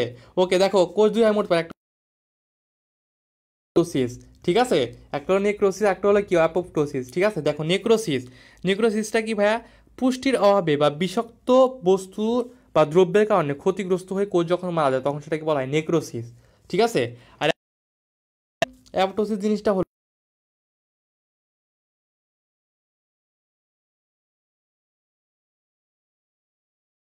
বিষাক্ত দ্রব্যের কারণে বা পুষ্টির অভাবে মারা গেল, সেটা কি বলবো? নেক্রোসিস। দুইটা কিন্তু মনে রাখা লাগবে, ঠিক আছে। ওকে, এখন দেখো মাইটোটিক ইনডেক্স, ঠিক আছে, এটার একটা সূত্র আছে, ঠিক আছে। এটার মাধ্যমে আসলে মনে করো যে আম, তোমার দেহে অনিয়ন্ত্রিত মাইটোসিস হচ্ছে কিনা বা ক্যান্সার কোষ আছে কিনা এটা নিয়ে মানে নির্ণয় করা হয়, ঠিক আছে। এটা সূত্রটা মনে রাখো যে মোট কোষ সংখ্যা ডিভাইডেড মাইটোসিসরত কোষ সংখ্যা, একদম ইজি একটা সূত্র, ঠিক আছে। ওকে, তারপর দেখো এখানে মাইটোসিস এবং মাইটোসিসের ভিতরে পার্থক্য দিচ্ছে, একটু রিডিং পড়বা, এটা আমরা অলরেডি পড়ে আসছি, ওইগুলো এখানে বসে রিভাইজ হয়ে যাবে, ঠিক আছে। ওকে, এখন দেখো আমাদের লাস্ট যে আজকে বিভাজন সেটা হলো মিওসিস কোষ বিভাজন, ঠিক আছে। কিন্তু ভাইয়া মিওসিস কোষ বিভাজন, দেখো এটা খুব ইম্পর্টেন্ট, একটু মনোযোগ দিয়ে পড়ো। দেখো সর্বপ্রথম আমাদের জানতে হবে মিওসিস কোষ বিভাজন ঘটে কোথায়। দেখো দুইটা স্থানে, একটা হলো জাইগোটে আর একটা হলো মাতৃকোষে, জনন মাতৃকোষে। কিন্তু যদি ডিপ্লয়েড কথা থাকে সেক্ষেত্রে হবে জনন মাতৃকোষ, আর যদি হ্যাপ্লয়েড কথাটা থাকে সেক্ষেত্রে হবে কি? জাইগোট, ঠিক আছে। তাহলে ভাইয়া হ্যাপ্লয়েড হলে জাইগোট, আর ডিপ্লয়েড হলে কি? জনন মাতৃকোষ, ঠিক আছে। ওকে, যদি বলে জনন কোষে কোনটা ঘটে কি হবে বলো তো? যদি বলে জনন কোষে কোনটা ঘটে সেটা হবে মাইটোসিস, যদি বলে জনন মাতৃকোষে কোনটা ঘটে সেটা হবে মিওসিস। এই মাতৃ কথাটার কিন্তু খুব দাম, ঠিক আছে। জনন মাতৃকোষ বললে মিওসিস, বা জনন কোষ যদি বলে, জনন কোষ বলে ডাইরেক্ট মাইটোসিস, পেঁয়াজ যেন না লাগে, বারবার বলতেছি, ঠিক আছে। ওকে, এখন দেখো তারপর একটা কথা এটা মনে রাখতে হবে যে আমরা জানি যে মেসিতে আসলে কি হয়, ক্রোমোজোম সংখ্যা অপত্য কোষে ক্রোমোজোম সংখ্যা মাতৃকোষে ক্রোমোজোম সংখ্যার অর্ধেক হয়ে যায়। আর দেখো মোস্ট ইম্পর্টেন্ট যেটা সেটা হলো দেখো যে মায়োসিস কোষ বিভাজনে নিউক্লিয়াস দুইবার বিভাজিত হয় এবং ক্রোমোজোম একবার বিভাজিত হয়, ঠিক আছে। নিউক্লিয়াস কয়বার বিভাজিত হয়? দুইবার। এজন্যই কি হয়, এই দুইবার বিভাজিত হওয়ার কারণে আসলে ক্রোমোজোম সংখ্যাটা অর্ধেক হয়ে যায়, ঠিক আছে। ওকে, আচ্ছা দেখো সংজ্ঞা টঙ্গা একটু দেখে নিও। আচ্ছা নিচে আসো, এখন দেখো নিচে অনেকগুলো বিজ্ঞানীর নাম আছে যেগুলো বলছিলাম, বিজ্ঞানীর নামগুলো লাগবে। দেখো বেনেডিন এবং হাউসার, এরা কি করছিল? এরা এই দেখো যে দেখো বেনেডিং এবং হাউসার অ্যাসকারিস ক্রিমির গ্যামিটে হ্যাপ্লয়েড সংখ্যক ক্রোমোজোম আবিষ্কার করেন, ঠিক আছে। তোমাকে বলবে যে অ্যাসকারিস ক্রিমির গ্যামিটে হ্যাপ্লয়েড ক্রোমোজোম আবিষ্কার করেন কে? বেনেডিন ও হাউসার, ঠিক আছে। ওকে, এবং দেখেন আম, সর্বপ্রথম সর্বপ্রথম মিওসিস কোষ বিভাজন, সর্বপ্রথম মিওসিস কোষ বিভাজন লক্ষ্য করেন কি? স্ট্রাসবার্গার, ঠিক আছে। বার্জার বা স্ট্রাসবার্গার বা স্ট্রাসবুর্গার যেটাই বলো না কেন, ঠিক আছে। ওকে, তো এটা সর্বপ্রথম কে লক্ষ্য করেন? স্ট্রাসবার্গার, ঠিক আছে। মিওসিস কোষ বিভাজন লক্ষ্য করেন। তারপরে দেখো আরও দুটো বিজ্ঞানী আছে, ফার্মার এবং মুর, তারা কি করছে? তারা মায়োসিস নামকরণ করেন, ঠিক আছে, মায়োসিস নামকরণ করেন। তাহলে মায়োসিস কোষ বিভাজন সর্বক্ষণ দেখেন কে? স্ট্রাসবার্গার, এবং নামকরণ করেন কে? ফার্মার এবং মুর, ঠিক আছে। এবং দেখো বোভেরি নামক এক ধরনের, দেখো বোভেরি নামক এক ধরনের বিজ্ঞানী আছে, সরি এক ধরনের বলতেছি, বোভেরি নামক একটা বিজ্ঞানী আছে, সে কি করছে? সর্বপ্রথম গোল কৃমির জননাঙ্গে মিউসিস কোরিয়াজন লক্ষ্য করেন। তাহলে এখানে দেখো দুইটা প্রাণী দেখলাম, একটা হলো কি? অ্যাসকারিস কৃমি, অ্যাসকারিস কৃমি কে দেখেন? হাউসার, আর গোল কৃমিতে কে দেখেন? বোভেরি, ঠিক আছে, এভাবে মনে রাখবা। ওকে, মায়োসিস কোরিয়াজন কোথায় ঘটে? জনন মাতৃকোষে, ঠিক আছে। ওকে, এখানে আর কিছু লাগবে না। উম, আর মায়োসিস কোরিয়াজন কিন্তু সবসময় কি হয়? ডিপ্লয়েড কোষে হয়, ডিপ্লয়েড সংখ্যক ক্রোমোজোম বিশিষ্ট কোষে হয়, ঠিক আছে।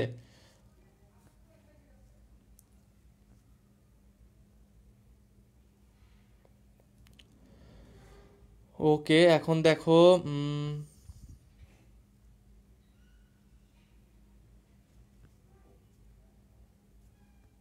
দেখো এখানে বলছে ডিপ্লয়েড জীবে মায়োসিস ঘটে গ্যামিট গঠনের ঠিক পূর্বে, ঠিক আছে, অর্থাৎ শুক্রাণু এবং ডিম্বাণু গঠনকালে, ঠিক আছে। তো এটাকে বলা হয় টার্মিনাল মায়োসিস। কি বলা হয় ভাই? Terminal meiosis. এবং দেখো সপুষ্পক উদ্ভিদের যে মায়োসিস ঘটে, সপুষ্পক উদ্ভিদ, সেটাতে কি হয় ভাই? স্পোরিক উদ্ভিদ, ঠিক আছে। সরি, সপুষ্পক বা ফুলের সাথে স্পোরের একটা ব্যাপার স্যাপার আছে না, তার মানে এক্ষেত্রে কি স্পোরিক মায়োসিস বলে, ঠিক আছে। এবং দেখো যে ছত্রাক এবং শৈবাল কথাটা থাকলে সেটাকে হবে জাইগোটিক মায়োসিস, ঠিক আছে।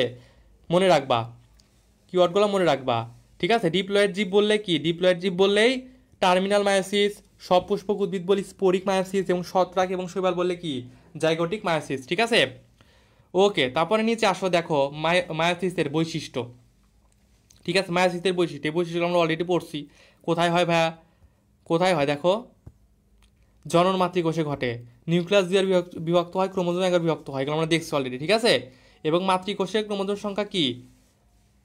অপত্য কোষে ক্রোমোজোম সংখ্যার দ্বিগুণ থাকে, বা অপত্য কোষে ক্রোমোজোম সংখ্যা মাতৃকোষে ক্রোমোজোম সংখ্যার অর্ধেক থাকে, ঠিক আছে। ওকে, দেখো এটাকে কি 5টি উপপর্যায়ে ভাগ করা হয়, বাইভ্যালেন্স সৃষ্টি হয়, বাইভ্যালেন্স দেখবো আমরা, ক্রসিং ওভার দেখবো, ঠিক আছে। ওকে, দেখো এই যে এটাগুলো একটু মনে রাখবা, যে মায়োসিস কোষ বিভাজনে ক্রোমোজোমের স্বতন্ত্র বিন্যাস ঘটে, এটা মনে রাখবে, এটা ইম্পর্টেন্ট।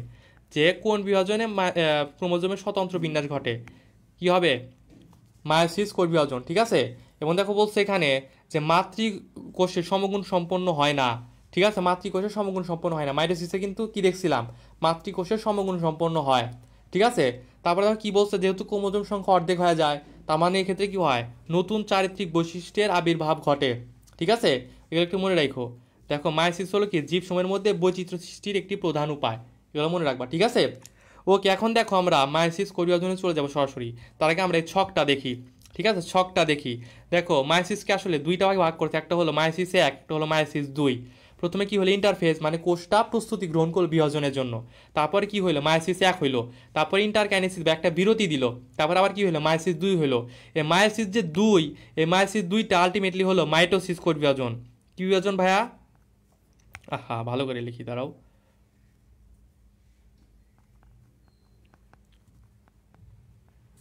মায়োসিস 2টা হলো মাইটোসিস কোষ বিভাজন, ঠিক আছে। এখানে মাইটোসিসে যা যা হয় তাই তাই হয়, ঠিক আছে। আর দেখো মায়োসিস কোষ বিভাজনটা, এটাই হলো আসলে আলটিমেটলি মায়োসিস কোষ বিভাজন বলতে আসলে মায়োসিস 1কেই বোঝায়, এবং এটাই হলো কি?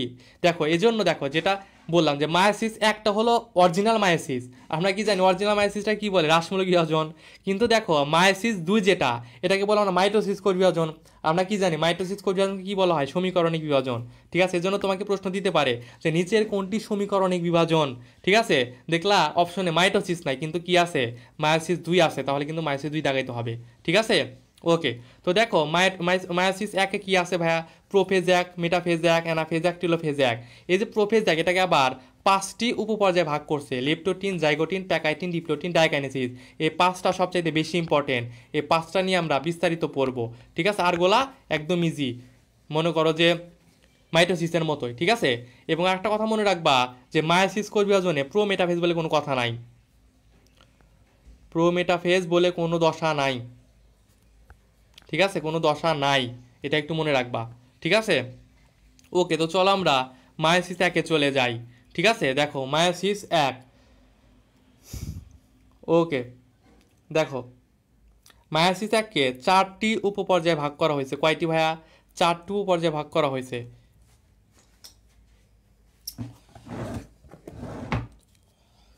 দেখো 4টি উপপর্যায়ে ভাগ করা হয়েছে। প্রথমটা হলো, দেখো এখানে বলছে যে প্রোফেজ 1, মেটাফেজ 1, অ্যানাফেজ 1 এবং কি টেলোফেজ 1, ঠিক আছে। ওকে, তারপরে দেখো প্রোফেজ 1, ঠিক আছে। এই প্রোফেজ 1 হলো অনেক দীর্ঘ একটি পর্যায়, ঠিক আছে। এবং দেখো এখানে কি বলছে যে মানুষের শুক্রাশয়ে মাইটোটিক প্রোফেজের সময় লাগে 1 সপ্তাহ।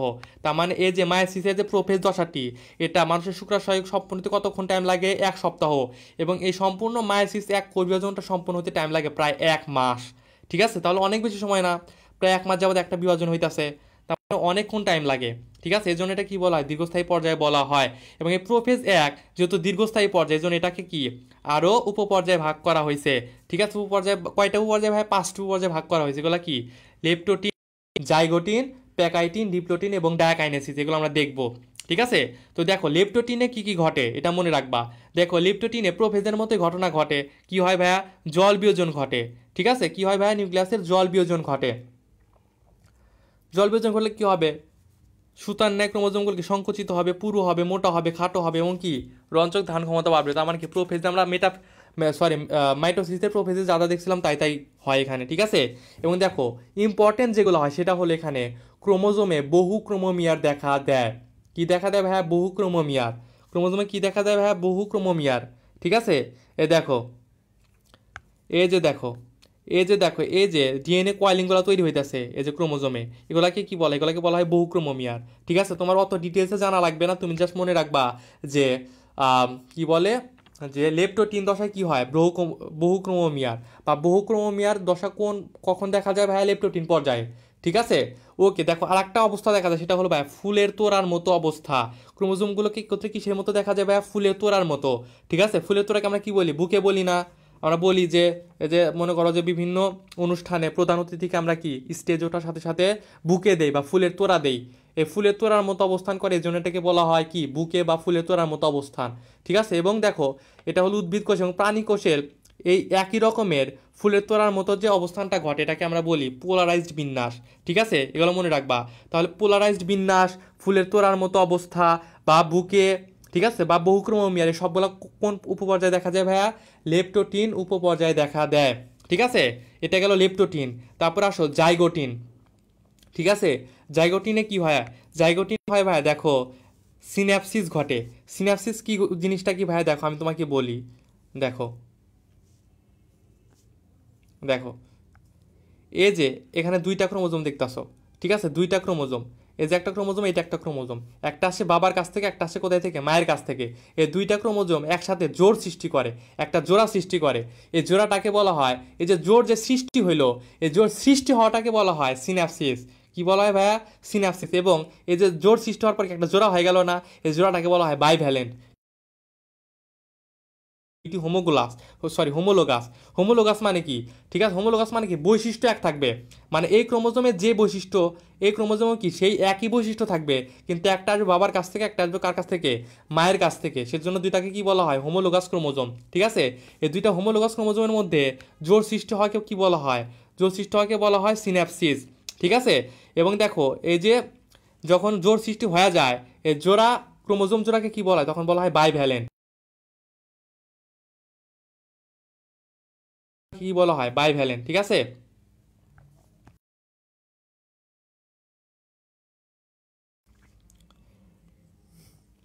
এবং দেখো এই জাইগোটিন পর্যায়ে কি হয়, জাইগোটিন পর্যায়ে দেখো প্রাণী কোষে সেন্ট্রিওলে। ঠিক আছে, ওকে। তারপরে দেখো প্যাকাইটিন, সবচাইতে ইম্পর্টেন্ট। ঠিক আছে, প্যাকাইটিন কি ভাইয়া, সবচাইতে ইম্পর্টেন্ট উপপর্যায়। ঠিক আছে, এখানে কি ঘটে ভাই, দেখো এই যে আমরা বাইভ্যালেন্ট দেখলাম। ঠিক আছে, বাইভ্যালেন্ট দুটি কি হয়, সেন্ট্রোমিয়ার ও 4টি ক্রোমাটিড থাকে। এই ক্ষেত্রে আসলে কি আমি তোমাকে দেখাই, এই যে বাইভ্যালেন্ট হইলো না, বাইভ্যালেন্টের এই যে দেখো প্রত্যেকটা ক্রোমোজোম ভাগ হয়, ভাগ আলটিমেটলি কি হয় আমি দেখাই। এই যে দুইটা ছিল না, এই যে একটা, এই যে একটা। ঠিক আছে, দুইটা ছিল, এই দুইটাকে আমরা কি বলতেছি, বাইভ্যালেন্ট বলতেছি। এই দুইটা কি হয়, এটার মাঝখান দিয়ে ভাগ হয়, ভাগ হয়ে এখানে দুইটা হয়, এখানে দুইটা হয়, এখানে দুইটা, এখানে দুইটা হয়। তাহলে কি এখানে দেখো, আর আমরা দেখো এখানে এটাকে বলতেছি কি, এটাকে বলতেছি টেট্রাড, এটা টেট্রাড, এটাও টেট্রাড, এটাও কি, সরি টেট্রার বলে, এটা ক্রোমাটিড, এটা ক্রোমাটিড, এটাও ক্রোমাটিড, এটাও ক্রোমাটিড। ঠিক আছে, এই যে 4টা ক্রোমাটিড এখানে, তাই না, প্রথমে কয়টা ছিল, দেখো এখানে কিন্তু একটা ক্রোমোজোম ছিল।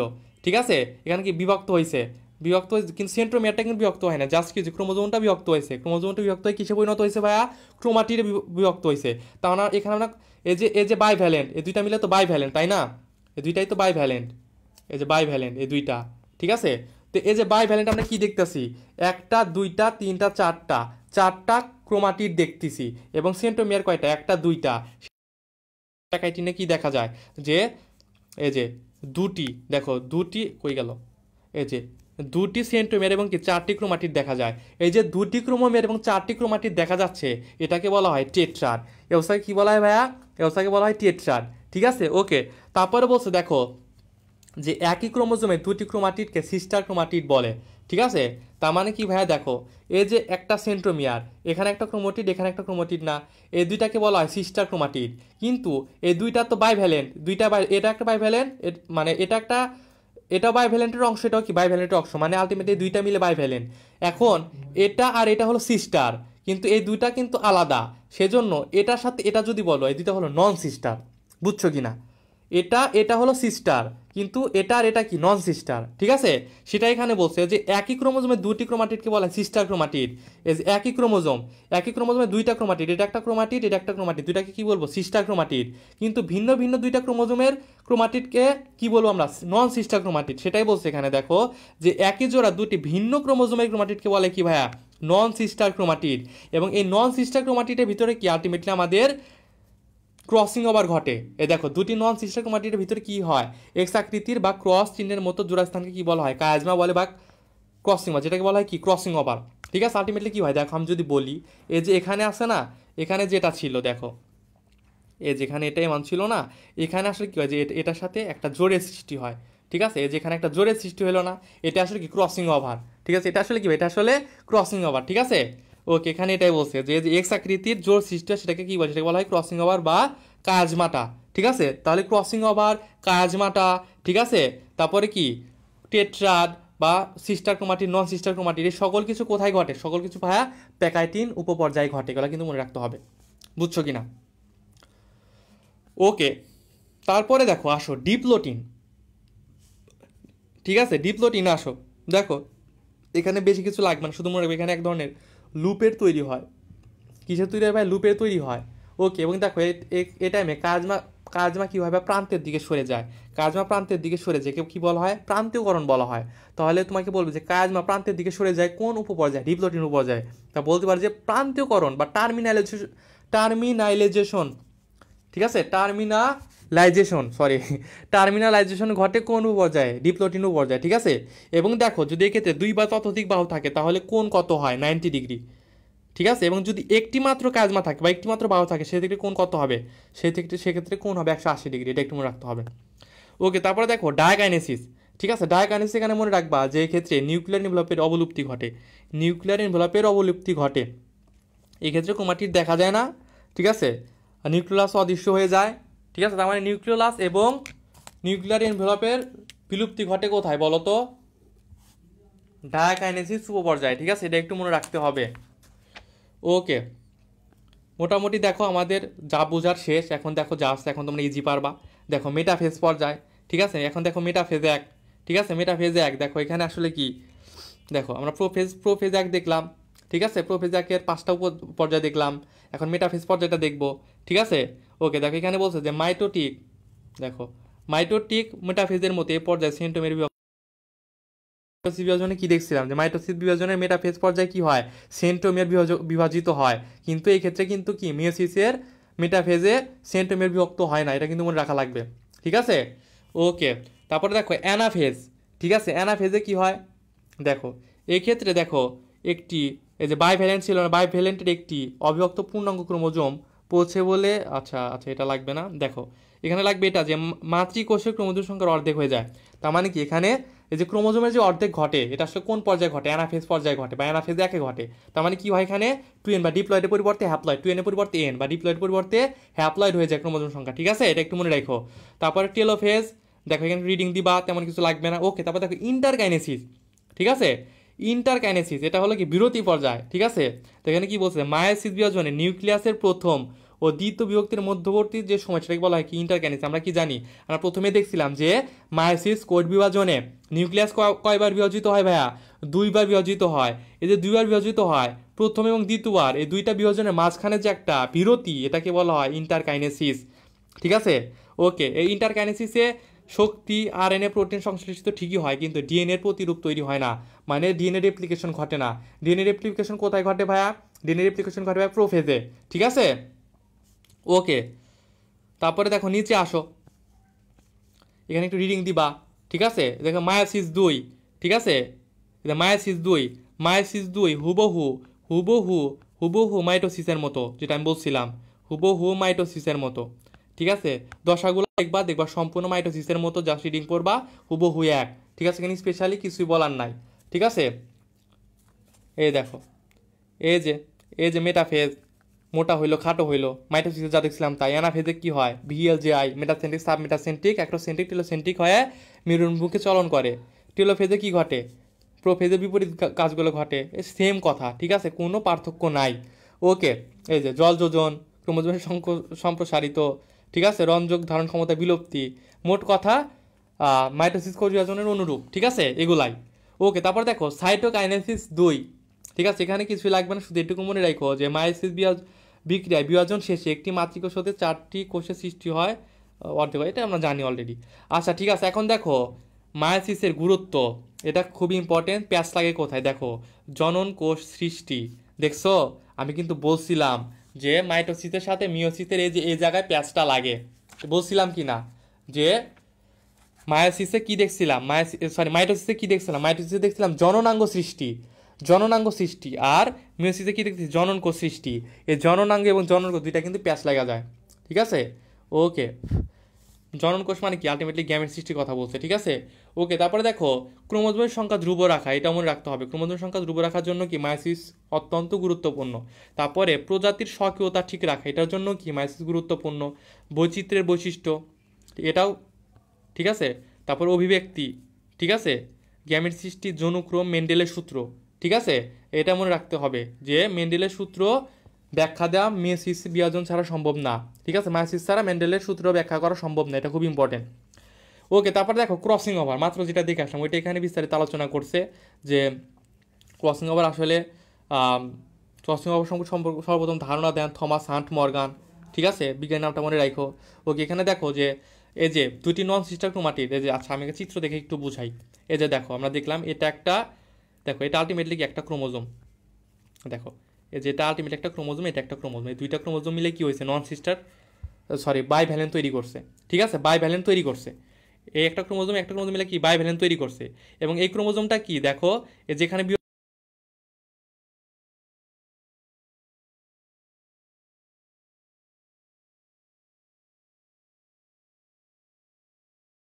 সিস্টার ক্রোমাটিড এবং এবং এই ভিন্ন ভিন্ন যে দুইটা, এই যে একটা ক্রোমোজোম, এটা একটা ক্রোমোজোম, মানে এই ক্রোমাটিড এবং এই ক্রোমাটিড দুইটা কি নন সিস্টার ক্রোমাটিড, ঠিক আছে।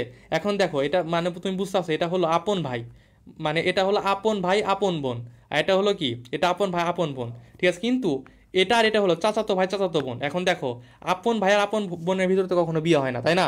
বিয়ে হইলে কার ভিতরে হয়, তোমার কাজিনের সাথে বিয়ে হবে, মানে কি কি হবে, চাচাতো ভাই বোনের সাথে বিয়ে হবে, তার মানে কি এটা হলো নন সিস্টার, তার মানে ক্রসিং আবার ঘটবে। সেজন্য কি দেখো যে নন সিস্টার, এটা একটা নন সিস্টার, একটা নন সিস্টার, এই এই যে দুইটার একটা অংশ, এই অংশটা আসলে কি হয়, এই নন সিস্টার একটি অংশ, এখানে একটা অংশ, মানে এটার একটা অংশ, এটার একটা অংশ, দুইটার একটা অংশ অ্যান্ডোনিউক্লিয়াস এনজাইমের কারণে ভেঙে যায়। ভেঙে যাওয়ার ফলে কি দুইটা একসাথে জোড়া লেগে যায়। এই যেটা এখানে এটাই বলছে, দেখো যে এই যে অ্যান্ডোনিউক্লিয়াস এনজাইমের কারণে কি হয়, এক স্থানে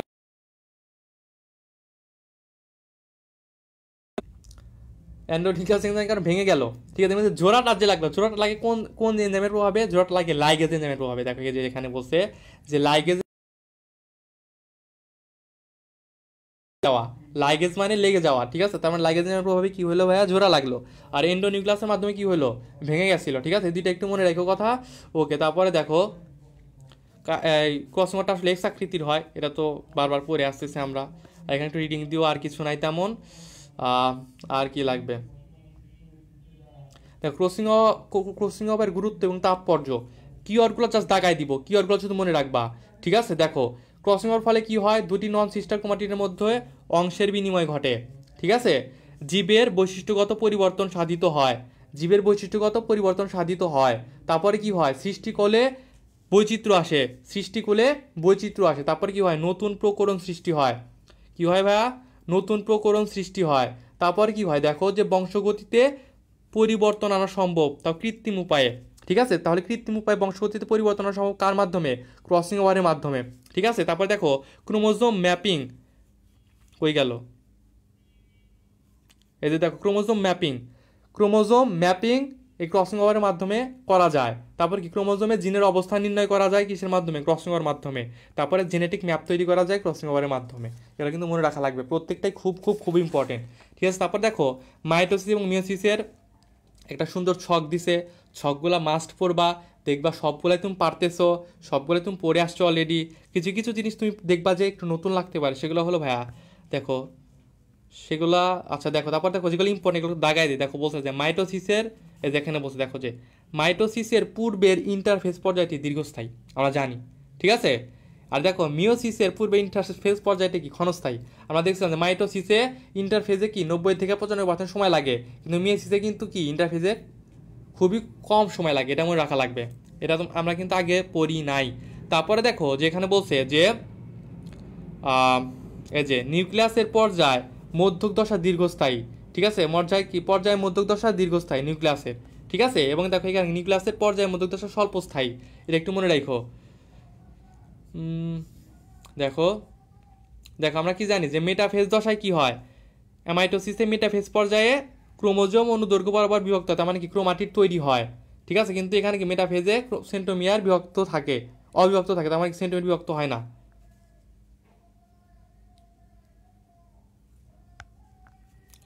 হ্যাঁ এখানে কি বললাম যে মেটাফেজে কি হয়, সেন্টোমিয়ার বিভাজিত হয়, কিন্তু মায়োসিসের মেটাফেজাকে কি হয়, সেন্টোমিয়ার বিভাজিত হয় না, ঠিক আছে। অ্যাপ্লিকেশন ইন্টারফেজ দশা সম্পন্ন হয়, আর এখানে কি হয় ডিএনএ অ্যাপ্লিকেশন প্রোফেজ দশায় সংগঠিত হয়, যেটা বললাম, ঠিক আছে। এটা কিন্তু খুব ইম্পর্টেন্ট, ঠিক আছে, যে মায়োসিসের ডিএনএ অ্যাপ্লিকেশন, ঠিক আছে, এটা কিন্তু খুব ইম্পর্টেন্ট। ওকে, তারপরে আর একটা, এটা তো আমরা জানি যে নিউক্লিয়াস ক্রোমোজোম 11 বিভাজিত হয়, এবং এখানে কি নিউক্লিয়াস 2 বার এবং ক্রোমোজোম 11 বিভাজিত হয়। ওকে, আর কিছু লাগবে না, ক্রোমোজোম এবং জিন দুইটার পার্থক্য একটু দেখে নিও, রিডিং দিয়ে একটু, ঠিক আছে। ওকে, আচ্ছা এখানে একটু মনে রাখো যে পেঁয়াজ মূলে 16টি ক্রোমোজোম থাকে, ঠিক আছে। পেঁয়াজ মূলে কয়টি ক্রোমোজোম থাকে ভাইয়া, 16টি ক্রোমোজোম। ওকে, মোটামুটি আমাদের চ্যাপ্টার শেষ, আর কিছু নাই। ওকে, তো এই তো ছোট চ্যাপ্টার, কিন্তু অনেক গুরুত্বপূর্ণ একটা চ্যাপ্টার, প্রশ্ন আসার সম্ভাবনা খুব বেশি, ঠিক আছে। প্রশ্ন আসবে, মিস নাই, ভালো করে পড়বা, ঠিক আছে। আর কালকে কিন্তু এই কোষ বিভাজন এবং কাজ শক্তি ক্ষমতা দুইটা চ্যাপ্টারের উপর পরীক্ষা, সকাল 9টা থেকে আহ, কয়টা পর্যন্ত, সকাল 9টা থেকে রাত 9টা পর্যন্ত পরীক্ষা দিতে পারবা কালকে, ঠিক আছে। এবং তোমরা ট্রাই করবা কালকে সকালের ক্লাসের আগে পরীক্ষাটা দিয়ে ফেলতে। যদিও ক্লাস আমি এক্সাম টাইম বাড়াই দিচ্ছি কেন, এক্সাম টাইম কিন্তু দেওয়া উচিত সকাল 9টা থেকে 12টা পর্যন্ত, ঠিক আছে। তাতে হবে কি, মানে তুমি এটা নিজে নিজে রাখবা যে তুমি সকাল 9টা থেকে 12টা পর্যন্ত, মানে সকালে যে আমাদের ক্লাস আছে 12টায়, সকাল 12টার ক্লাসের আগেই এই এক্সামটা দিয়ে ফেলবা। তাহলে কি হবে, তুমি সারা দিন কালকের সকালের পড়া প্লাস কালকে রাতের পড়াটা পড়তে পারবা, বুঝো নাই। কিন্তু তুমি যদি এই পড়াটা জমায় রাখো যে না কালকে তো সকালে ফিজিক্স ক্লাস হবে, আমি দুপুরে এক্সামটা দিব, তাহলে তোমার কি সকালে দেখবা যে ফিজিক্স ক্লাস করার পরে তোমার এই এক্সামের পড়াটা পড়া লাগবে, তখন আর ফিজিক্স পড়াটা হবে না, তখন ফিজিক্স পড়াটা দেখবা যে গ্যাপ থেকে যাবে, পরবর্তীতে কভার নাও করতে পারো তুমি। সেজন্য তুমি ট্রাই করবা, আমি সকাল 9টা থেকে রাত 9টা পর্যন্ত টাইম এই জন্য দিব যে কেউ যদি কোনো কারণে অসুবিধার কারণে বা কোনো বিপদে পড়ছে, কারণ নেট নাই, কারেন্ট নাই, এই কারণে যদি সে সকালে পরীক্ষাটা দিতে না পারে, সে যেন পরবর্তীতে পরীক্ষা দেয় বিপদের কারণে। কিন্তু তুমি ট্রাই করবা সবসময় কি সকাল 9টা থেকে 12টার ভিতরে পরীক্ষাটা দিতে, ঠিক আছে। ওকে, সকাল 9টা থেকে 12টার ভিতরে পরীক্ষাটা দিয়ে ফেলবা, রাত 9টা পর্যন্ত পরীক্ষা দেওয়ার সমস্যা নাই। ওকে, এভাবে চলবে ইনশাল্লাহ এই কয়েকদিন। আচ্ছা ঠিক আছে, সবাই ভালো থাকো ইনশাল্লাহ, সবার জন্য শুভকামনা, ঠিক আছে। আহ, আর ওকে, তো আর কেউ কিছু বলবা নাকি?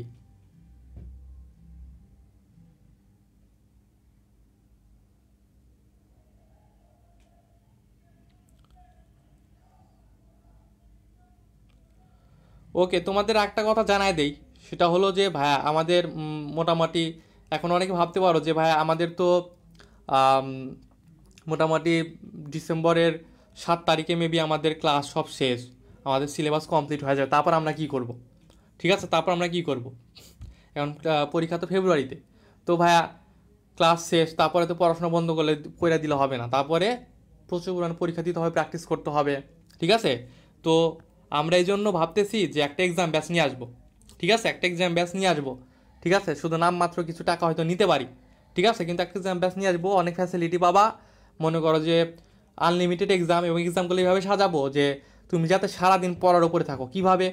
মনে করো যে দিনে 2টা বা 3টা করে এক্সাম দিব, ঠিক আছে, মানে দিলাম, মনে করো যে সকাল 12টার সময় একটা এক্সাম দিলাম 2টা চ্যাপ্টারের ওপরে।